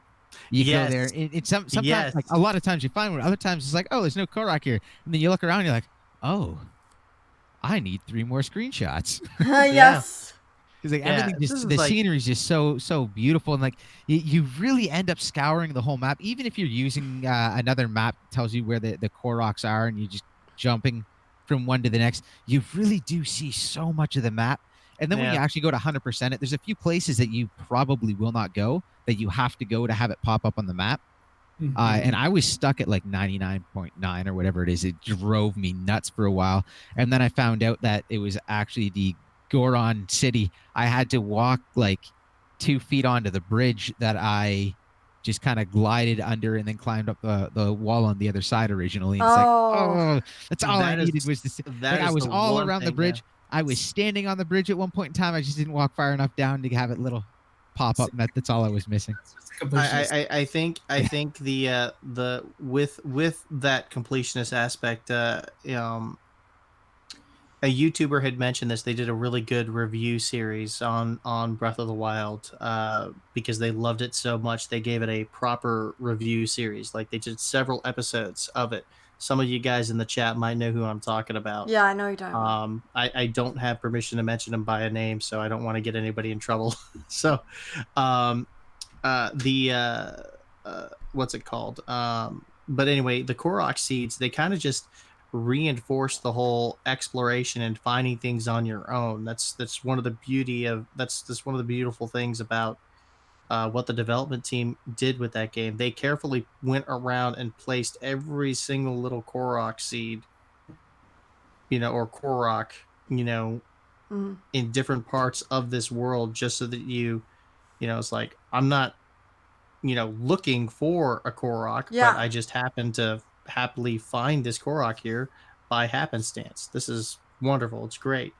So it just reinforces the whole explore and discover aspect of Breath of the Wild. And See, I'm hoping that makes it doesn't necessarily have to be Koroks, although I can't imagine anything else replacing them. But I feel that, yeah, with some of the comments that were made in the chat, that should make a return Something in has this to. Breath of the Wild sequel. Just like the paraglider. It's just like it's a it's a very necessary thing for this world. They did a lot of things really right, and I know there was a lot of people that kind of hated on some of the choices they made, like the lack of music, but a lot of it was artistic choices. Like, so they didn't play the Hyrule song the whole time, like Yeah. the overworld song. But you know what they did do is they spent a lot of time on their The soundboard, and piano. when you were walking through Yeah. the woods in the wild and you heard animals, twigs breaking, and it was you were in nature, like you are the Yeah. hero of the wild, and they really they wild. nailed it. Like you were secluded out there. Yeah, you were on Like, your own. There was nothing around. Like, if you didn't know anything on the map, like your first playthrough, you run into a town, you're like, oh my god, a town. Yeah. I've been wandering around for 3 hours, I haven't seen a single person. Yeah. One of the things that I like to do when I play Breath of the Wild, I turn off. I do the minimal HUD. Yeah, turn off the HUD selection. for sure. I don't have the map. Yeah. I mean, I'll use the map on the Sheikah slate, but I intentionally, like, when I'm looking at the map, like when I'm playing the game, I don't have a map on the corner of the screen. I do that too. It breaks the immersion. Yeah. And then the other thing that they did really well, it was something that was added in during DLC that they used during playtesting, is they actually tracked all the movements of everyone on their playtest. And then I love that feature. They looked at the map, and it's something that's added in. You can see the line of everywhere you went. That hero's path thing. Line. That's really good. It's so good. And then what they did is they took all the spots that the heroes didn't go, and they stuck a Korok there. Ah, there you go. To force them to go there, or they would take something. It's like, oh, there's nothing there. Well, we'll put a tree there and then a Korok beside it, or we'll put something interesting. In, just like they really tried to make it so that you would go everywhere on the map. If you look at my map is like a blue blob for the most part, except for that's a couple awesome. small areas. You're gonna have to share a screenshot of that. I'd love to see that. Yeah, there's so much of it. Like it really tracked. Like the one thing I did when I started, they're like, okay, you're off the plateau. This is where you got to go. And I'm like, okay, I'll go there. I'll play your game. Yeah. But I'm not taking the road. Yeah. I will get there the hardest way I can. Mm-hmm. I think I came into the town. I will take the road less traveled. I definitely did. Okay, guys. So reining it back in right now. So we really got to start wrapping it up. But first before that, release date for Breath of the Wild. Nothing. It's in development. No, I know, but I'm saying, what do we think? Oh, I'm sorry. 2021. 2021? You think 2021? No. I'm thinking 2021. What do you think, Kit? Come back to me because I'm just thinking. Dumo, what do you think? I wanted to say holiday 2020, but in an interview with Aonuma, he was talking about how he gave 1 year for Majora's Mask. He said that's why people have gray hair. Oh, he said it was, okay. He said it was really hard on the team and it was really hard on him. So I wanna say it's gonna be 2021. Okay. Yeah. So if that's because if that was them, you know, if that was them, that was too hard on them. We know they're not going to do that this time because they said for Animal Crossing they're not going to do that. So they probably wouldn't for that. Like, that's why Animal Crossing is getting delayed. So that is. Well, Miyamoto said that a rushed game is forever bad. Exactly. Exactly. Yeah. A delayed game is eventually good.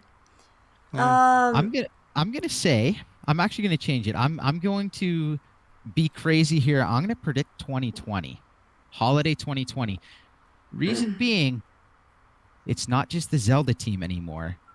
True. They have the power of Monolith behind them. Monolith too, right? And Monolith has been hiring a lot. Yes. They've been on a hiring spree, and I'm wondering if it's so that they can keep up with the demands that Zelda's putting on the studio, on the second studio. Yeah. I've got a. I'll go crazy with that. I'll be the one that's crazy, and I'll say, holiday 2020 probably doesn't happen. I'm probably way off, but I really want it. So I could actually see. I've got an updated prediction as well. Oh. I said 2021, right? I said 2021. It will be no later than the anniversary date for. That is what. Okay, that is what I was gonna say. I was gonna say that it doesn't need to. It really doesn't need to launch in holiday. If it does, that would be a very, very awesome deadline to reach for a launch date. Yeah, no, I mean it could, but I want to keep my expectations low, you know. I am fine if they well, Nintendo has a track history of delaying games. We know this. Yeah, because think Animal Crossing, Fire Emblem Three Houses, right? Previous Zelda games. But you also have to remember, Zelda, like Breath of the Wild, one of the things that was delaying it, making it so many problems, was actually the engine itself, because of the real world physics. Every time they tried to change something, it would break something else. So if they're not trying to change anything in the engine, and they're just trying to use it better, I could see them not having as many problems. And then you have Monolith working on the back end, trying to change all levels and whatnot. Planning would have been done early on. They've been working on this thing for like 3 years now. Yeah. Probably 2, because you have the they were probably working on the DLC with the majority of the team, anyways. Yes, true. But also you have to think about it. Cutscenes. When are those? Like when are those created? When in the process of making a game are cutscenes actually created? Because I would think that those are more toward the end of the development process. So you're talking about voice acting? No, I'm talking about cutscenes. Animating the cutscenes and showing them off itself, because it has to be in the actual game engine.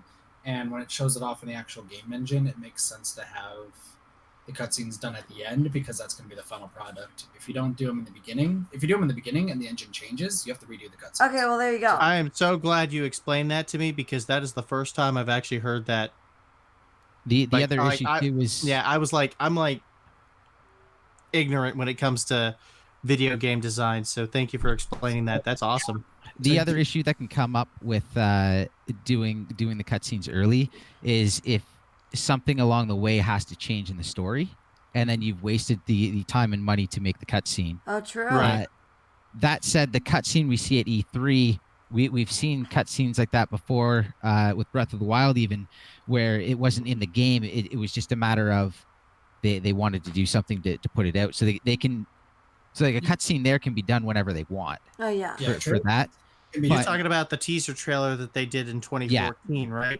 Yeah, and that was a very well done teaser trailer. Oh yeah. Oh my god. And then we also have this teaser trailer that was just shown off. Like these can be done whenever, but like and your cutscenes are gonna be done near the end. But I would imagine, due to planning, your cutscene is basically going to be written as what it is going to be, like near the beginning, because you're going to have all this planned out. It'd be part of your planning phase before you really dive deep into everything. So before production even starts, the planning phase should be, for the most part, done. For the most part, I'm sure it doesn't always get done, but if you want to meet a deadline, you have to have a cutoff from the planning. And in your planning, you can't just wing a cutscene. Yeah. When it comes to teaser trailer cutscenes too, it has to be a for sure go with the story, unless they're going to be just not focused on, right? Because this is definitely I'm sorry, go ahead. What I was gonna say is with this trailer, they definitely know where they want the story to go, so that's why they make this trailer and show it out to the public. That's why they make teaser trailers where they release it to the public that's not in the game itself because it's supposed to show more of the story. That's why with in-game cutscenes, they make those to the end because it makes sense in case story change. Yeah. So do you think that the teaser trailer that we are seeing right now is going to be changed, or is not going to represent what this story or what they're doing in the game? It's definitely in this new Breath of the Wild sequel. I think it's definitely going to represent the story. Yeah. Because plus this is like the very basic concept of the story. Right. Do you guys think that this trailer will be in the game? Like, Not at all. You don't? No. They might put they might be parts of it or things that kind of call back to the trailer, but the trailer itself and most of the trailer itself will not, in my opinion, won't appear at all. No, it's just to show to the public itself. It's not anything that. I'm gonna go back to the Breath of the Wild final trailer that they did for E3. I forgot what year was it. Was it E3 2016? Yeah, the one with that really, really incredible musical score they had going. One of the things actually, I watched that trailer, and that trailer threw me off so bad about how this story was going to be told in Breath of the Wild, or because you didn't know what was past, you didn't know what was present, you didn't know if you were actually interacting with Zelda and then going through the story. You know what I mean? There was no indication that, based on the trailer, that this is all stuff that happened 100 years ago. Each time you see Zelda in these cutscenes, I thought that was like in the actual story itself, like Link interacts with Zelda in the story, but no, that's all in the past. We know that now. So I'm kind of wary about how this trailer is going to be. Please don't do a time jump. That's all I'm asking. I'm tired of the time jumps. I don't think they could at this point. Yeah, they already did the time jump. What I think this is going to be is because the time jump worked so well with the open world concept, because you can get the memory loss, the time jump, you can pick up pieces here and there throughout your map. Oh yeah, the shattered memories. Yeah, I feel like that worked really well, collecting the memories and piecing the story together there. This to me looks like they're going to do more of a linear story. It might be in an open world, but I feel like there's going to be stuff that's gated. Probably going to be items you have to pick up to get you into the next temple or whatever. But I really feel like they're going to concentrate more on the story here and probably do large dungeons a little bit more like what we're used to for the series, which is going to be interesting if they keep this massive map to figure out how they manage to make that all work. Oh yeah. So I guess also, go ahead. The last thing, I'm also really curious when this takes place, because is it like we saw Link and Zelda heading off to go check on one of the divine beasts? Does it pick up there, or does it pick up 10 years from then? Or where does it fall in comparison? Because that changes a lot. Yeah. Because if it's like right, boom, boom from there, it would change a lot. And I guess the only thing, I haven't watched the end cutscene in a while. Zelda's hair is cut short. Yeah, it is. In this one. Was it? I don't think it was in the end cutscene, which means that there's definitely been at least some sort of time passed. Yeah. It wasn't like right after, because then her hair would have been short in the ending cutscene. But yeah, so Kit, did you have a prediction for release date? Yeah, I'm gonna be completely different than everyone else. I'm gonna say early 2023. I don't. Okay. I mean, all right.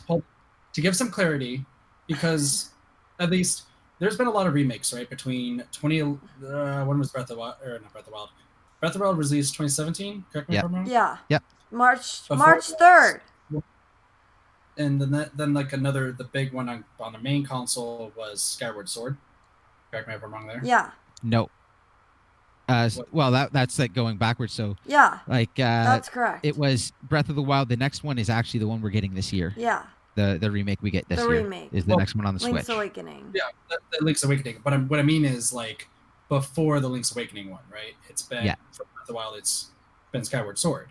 Yeah. There's a long gap between those two time frames. Well, I mean, Breath of the Wild to Skyward Sword is going backwards.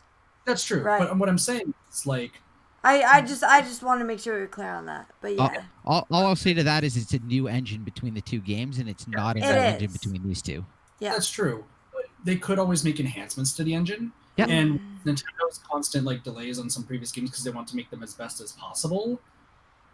It would be nice if it gets to 2021, but if based on how big Breath of the Wild the first one was, and based on how like it also depends on how long they've been already working on this. If they just announced this and been working on it the last year, I'm still going to say 2023, like early 2023. I'm not talking late, but like early 2023, maybe even holiday 2022, just because they want to like perfect the game and like make sure if they're adding new things to the engine that it works well and doesn't break anything else. But if they want to keep everything the same, if they want to keep everything like the same engine itself and not do any changes, then yeah, 2021 makes sense. But I'm thinking they want to still push the bubble with Legend of Zelda. I still believe they want to make changes there for the better. And I think they will make it probably like edit that engine there to make it just better for everyone in general. But that may mean that we have to wait a while. That's the reason where I'm thinking, and yeah, I'm not saying late 2023. I'm thinking end of like holiday 2022, early 2023, because that just seems ideal. If they like have to do any delays, if there's no delays and they stick with the same engine, yeah, I'm with you guys on 2021. But as with how many delays they've been doing recently to perfect games, that's what I'm staying firm. I don't know. I think that's still pushing it back a little too A far. lot, yeah. Because I would say so. It is the same. Like 5 years is a long. 5 years you can build a brand new engine and make a new game. Yeah. As long as you're not, as long as you're not Square Enix, you can make it happen. Yeah, as long as you're not. Hold on.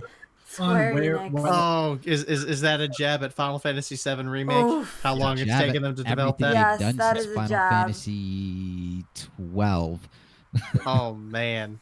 I mean, they just love to put that carrot out there. It's like, hey, by the way, this is in development. Oh, great. When is it going to release? 5 years from now. 6 years from now. Sorry, it's been delayed. If you're lucky. Yeah, if we're lucky, exactly. Yeah, if you're lucky. it just yeah, exactly. The yeah. and even Yeah, the next well, really, console, I was saying, yeah, it was the DLC.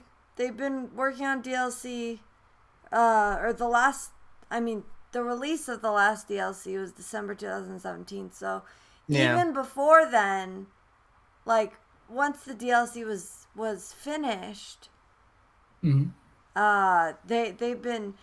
been working on it all this time. So by this December, at least this December, that'll be 2 years. Once again, like I'm also very like I've been in the camp of games being pushed back for endless amounts of times, even on new engines. So I'm thinking of it not just with Nintendo itself, like right. with companies. Right. No, I get you. I'm just. And I know everyone wants it as soon as possible. I fully understand that, but if they want to perfect a game and if like they want to go above and beyond, if it gets delayed, I'm still thinking 2023. At the latest, it's gonna be, or at like the earliest, I still think it would be like middle 2022 or even holiday 2022. But once again, that's just me. Yeah. You know what I think? You know what I think they would be a really awesome surprise. Mm-hmm. If they release it on an off month, like we're getting Link's Awakening in September. Mm-hmm. Yeah. You know what I mean? I'm like, wow, wow, Nintendo, you're not going to release that during the holiday season? Okay. I know they have Pokemon. Where's the and space for it? Well, yeah, no. Right. Well, Smash Brothers was released, a month after Pokemon Let's Go Eevee and Let's Go Pikachu. True. But that's different, though. Those are. That's not mainline That's Pokemon. not the core series, No. and Smash can release whenever it wants. Oh, Breath of the good Wild point, could good release point. whenever it wants. Yeah, exactly. But And that is why a remake of the Game Boy game can't. Yeah. Because Breath of the Wild can release whenever it wants, that's part of the reason that I am thinking that's part of the reason I'm thinking, I could see this game releasing March 2021. Yeah. And I really want it to release on March 12th, 2021. Because that'll be my 9-year brain tumor resection anniversary. And it's not like baseless either, because that is a Friday. So it could happen.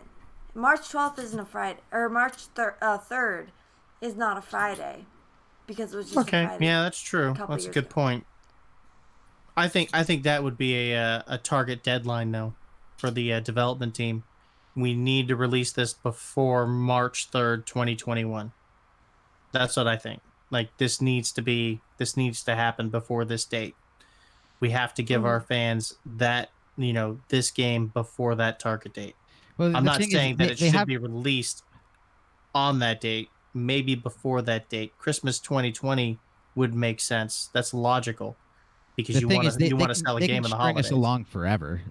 Mm-hmm. But the problem is that they want to make Zelda. They've talked about wanting to make Zelda an annual appearance. Oh yeah. Now, they do have the two teams. Oof. They have Monolith Soft, and they could always, if they wanted, outsource an HD remake of anything, and it's going to sell incredibly well. Like let's be realistic with that. And that's another reason why I think that that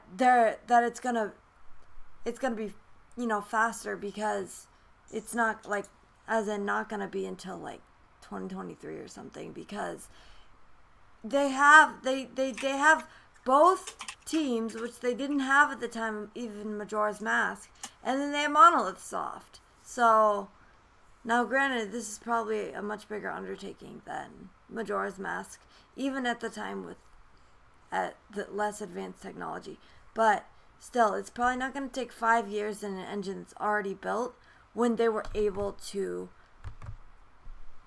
already able to build the entire engine and make the game in 5-6 years. See, I could see it getting pushed back that far, but I don't think it will. The other thing we have to remember is that Metroid Prime 4 has kind of thrown everything a little bit into a loop, because I don't think they want to overshadow it, and it now needs to find a new spot to land. Mind you, they were going to throw it in the middle of Animal Crossing and Pokemon, so I predict Metroid's going to be a summer release. I don't know what year, but I think it's going to be a summer release. I don't. I think they're going to do a holiday release, and I think it's going to be the big thing they're pushing at E3. Yeah. I think there's going to be Metroid everywhere. It all comes down to what they want to release when. Like, they have a lot of big IPs, and they're honestly bringing back and working on a lot. We have Animal Crossing coming out March 20th, August. 2020. March 20th. There we go. So, like, we have that being pushed out on March. We have Metroid Prime 4. We have Legend of Zelda Breath of the Wild 2 right now. They have Pokemon, and they can still go a lot with Pokemon. Like, there's still so many different franchises that they're pushing out. There's going to be probably a new mainline Mario game at some point, too, that they want to push out. And they'll bring out Eternal Darkness because I want it. Yeah, they freaking refreshed that IP for like the longest time already, and they haven't had anything to show for it. Yeah, so that's once again, I know but I'm also the crazy person who was like, Kingdom Hearts 3 is going to be released in 2017. What year did it come out? 2018. So that was 1 year. Square Enix. That's true, but once again, there's a lot of companies push it back. Nintendo, they're also a game company. They do really well with their games. Don't get me wrong, but they are still prone to delays. We see it with Animal Crossing with developers' health being at stake, which is, it's good that they're pushing it back because they want to make sure developers are feeling good.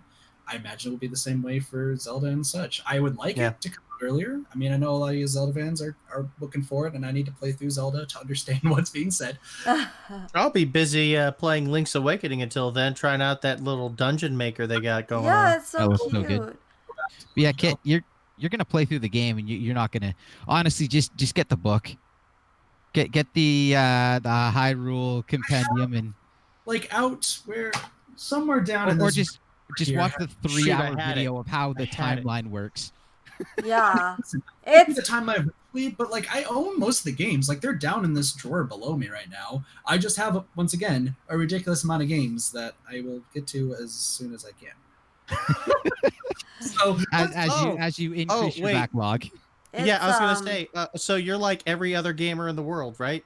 You have a backlog. yes, pretty much. Yeah. Pretty Backlog much. is- So You Yeah. know what the backlog is? I have my own account on there. I haven't updated since August, but I've gotten at least 300 more games since oh then. my gosh. Oh wow, that's Wow. okay. Stay off Steam. Oh yeah. Oh yeah. Oh Yeah, my just- gosh. Just concentrate on physical releases. It'll be okay. Well, yes, that is. Yeah. I don't know if you that's guys can funny. Yeah, But that oh, drawer is filled to the brim with games. oh my gosh. Oh wow. That's a and there's lot. closet over there. That's definitely a lot. Nice. All right, guys. So Kazoo, before we sign off, I have one last question. yes. What is the question? Did Nintendo win E3 this year? Oh No. yeah, I would say so. No. Hype No. dude from Bethesda won E3. Yeah, dude. Oh my god. What about yeah. Keanu? Oh, Hype wait, dude was better. yeah. Microsoft's E3 was better. You're breathtaking. Oh He yeah, was that good, but hype dude was hype dude. I mean, kids. Yeah. Dumo and I were laughing about that for like hours. He was great. The I entire tell you show, what, we're this- just listening to hype dude freak out. And then you know what? Everyone's like, "Oh, he's paid." And then I was reading a bunch of comments, and they were like, "No, it's a Bethesda show. They give them alcohol." And I was like, "Oh, that makes sense." Yes. Yeah. Yeah, that's great. Literally, it's just great Awesome. because they're like, oh yeah, you know, Elder Scroll Blades. Whoa! It's like, okay. Do Yeah, you guys it's like- like capes? Capes! Woo! Dragons. That's Yeah. like, please come to our Bethesda E3 press conference. We have alcohol. It's free. And yeah, Everyone it's will like- come. so much Everyone fun. will As far as I'm drink the alcohol. concerned, Everyone will be excited. As far as I'm concerned, the biggest winner in E3 this year had to have been the Breath of the Wild 2 sequel trailer. That to me was the winner for me. Pretty that, much. that thing out of everything that you could finish off that E3 with, Nintendo being the last presentation Yeah, of all the of last- E3 that I watched. Exactly. That was an awesome like wrap up to end the So- E3 with. So as far as I'm concerned, Nintendo wins with just that alone. I mean, there's the other things that they introduced, the DLC fighters for Smash Brothers, Banjo-Kazooie. They finally did it. Thank you. Yes, then Banjo. Breath of the So well done. Banjo is in Yeah. Smash. It's hard to believe, but Yeah. Banjo Yeah. is in there. Microsoft had a. Go ahead, Kit. yeah. I was gonna say, so we have 2 for Nintendo. Dumo, what do you think? Microsoft did a great job, like really, really good job. It's hard to Oh, yeah, they argue did. how good theirs was. Nintendo blew that out of the water, but I'm telling you, Hype Dude was so much fun. Yeah. I think I got to go back and watch that guy again. Oh got it. my gosh. It's like if you're ever down, watch Hype Dude. Dude, they Just literally watch would Hype say Dude. There you anything and he go. would just repeat it and scream. It was great. There was nothing more hype than that. Nice. I think I'm alone in this phase. I said Nintendo did really good, but once again, I'm not too familiar with like Legend of Zelda, so it's not like I understand how great it is. Yeah. I'm just not the one who understands it. Yeah. I personally say Square Enix did really well, and Microsoft. Between the two, I'd honestly say Square Enix won it for me, but that's just me with the games that they showed off and like the fact that they're also attributing to indie developers a lot more too and showcasing them in the limelight. I don't know, that just spoke to me a lot. And then Final Fantasy VII, I never played it, but it looks good, and the fact that everyone was super excited about it, it's like everyone was hyped there. It's given me a reason to want to buy a PlayStation 4 now. That and Modern Warfare for the Call of Duty franchise. Those are two good reasons why I might actually pick up a PS4 Pro now. I got my Xbox One X now. I'm good. I'm gonna be getting nice. Now I just gotta find someone. Does anyone want to buy a horrible basketball game? Because I'm never gonna play it. I already have it for Steam, funny enough, because that I'll never play. No, I haven't. But no, they did really well, and Sony's been really good, and I am interested in the remake of Final Fantasy VII. But other than that, I don't know. Yeah. As far as the companies go, I'm really enjoying what Nintendo's doing, and I'm really enjoying the direction that Microsoft is taking, where Microsoft is really sort of siding more with gamers, and they've said it in the past, they don't like exclusives. They don't want exclusives. And they're really showing it. Like the fact we're getting Minecraft Dungeons, like they could hold that on their system and they would make a boatload of like that's what they need to catch up in systems. But they're fine selling again their platform because they have Games Pass, which they put on PC, which is fantastic. They've got their Xbox Live, which makes them a lot of money. xCloud is on the way. And these things, like this is how they're staying afloat. Is their Xbox Live and their Games Pass and all that stuff is why they're fine with their numbers compared to more than double the consoles that Sony is boasting about. They're doing fine because they have the monthly subscriptions. That's good. So their E3 this year is really good all around, though. Microsoft did well, Bethesda, Devolver. I don't know how many people watched that, but I have a new arcade cabinet. I didn't. Dude, for chat, don't watch it. But for those who are of age, please watch it. Yes. Just trust me on this. Because if you want to watch it, you will be scarred. But it's a continuation of 2018, and I loved it. But don't watch it. Well, yes. Yeah, so there were a lot of conferences overall. Overall, I felt like the kind of the consensus with the show was it was kind of meh. But of course then you get Nintendo, who comes and just completely blindsides everything. Also Square Enix, I hear people thought Square Enix did well. But Nintendo completely and yeah, so you guys have heard everything that we thought about regarding E3 and regarding Nintendo's E3 pretty much. Like the whole Breath of the Wild trailer, Animal Crossing, all the other things, all that.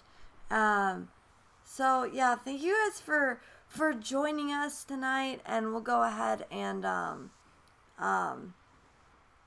outroduce everyone right now. So we'll just start off in reverse order of how we introduced.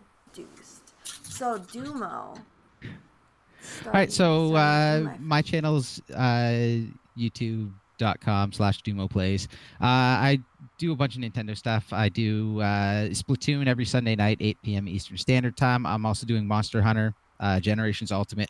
I'm going to be starting Monster Hunter World to just kind of get caught up before Iceborne comes out. I do have a 1X now. So that's what I'll be doing there. We've got an awesome time planned for Marvel Ultimate Alliance 3, right, Kit? Hey. And there's a whole bunch, of course, Zelda. Pokemon's a huge one for me. There's lots of stuff coming, and I'm going to have to go back up to 3 days a week streaming because 2 is just not going to cut it moving into this holiday. James?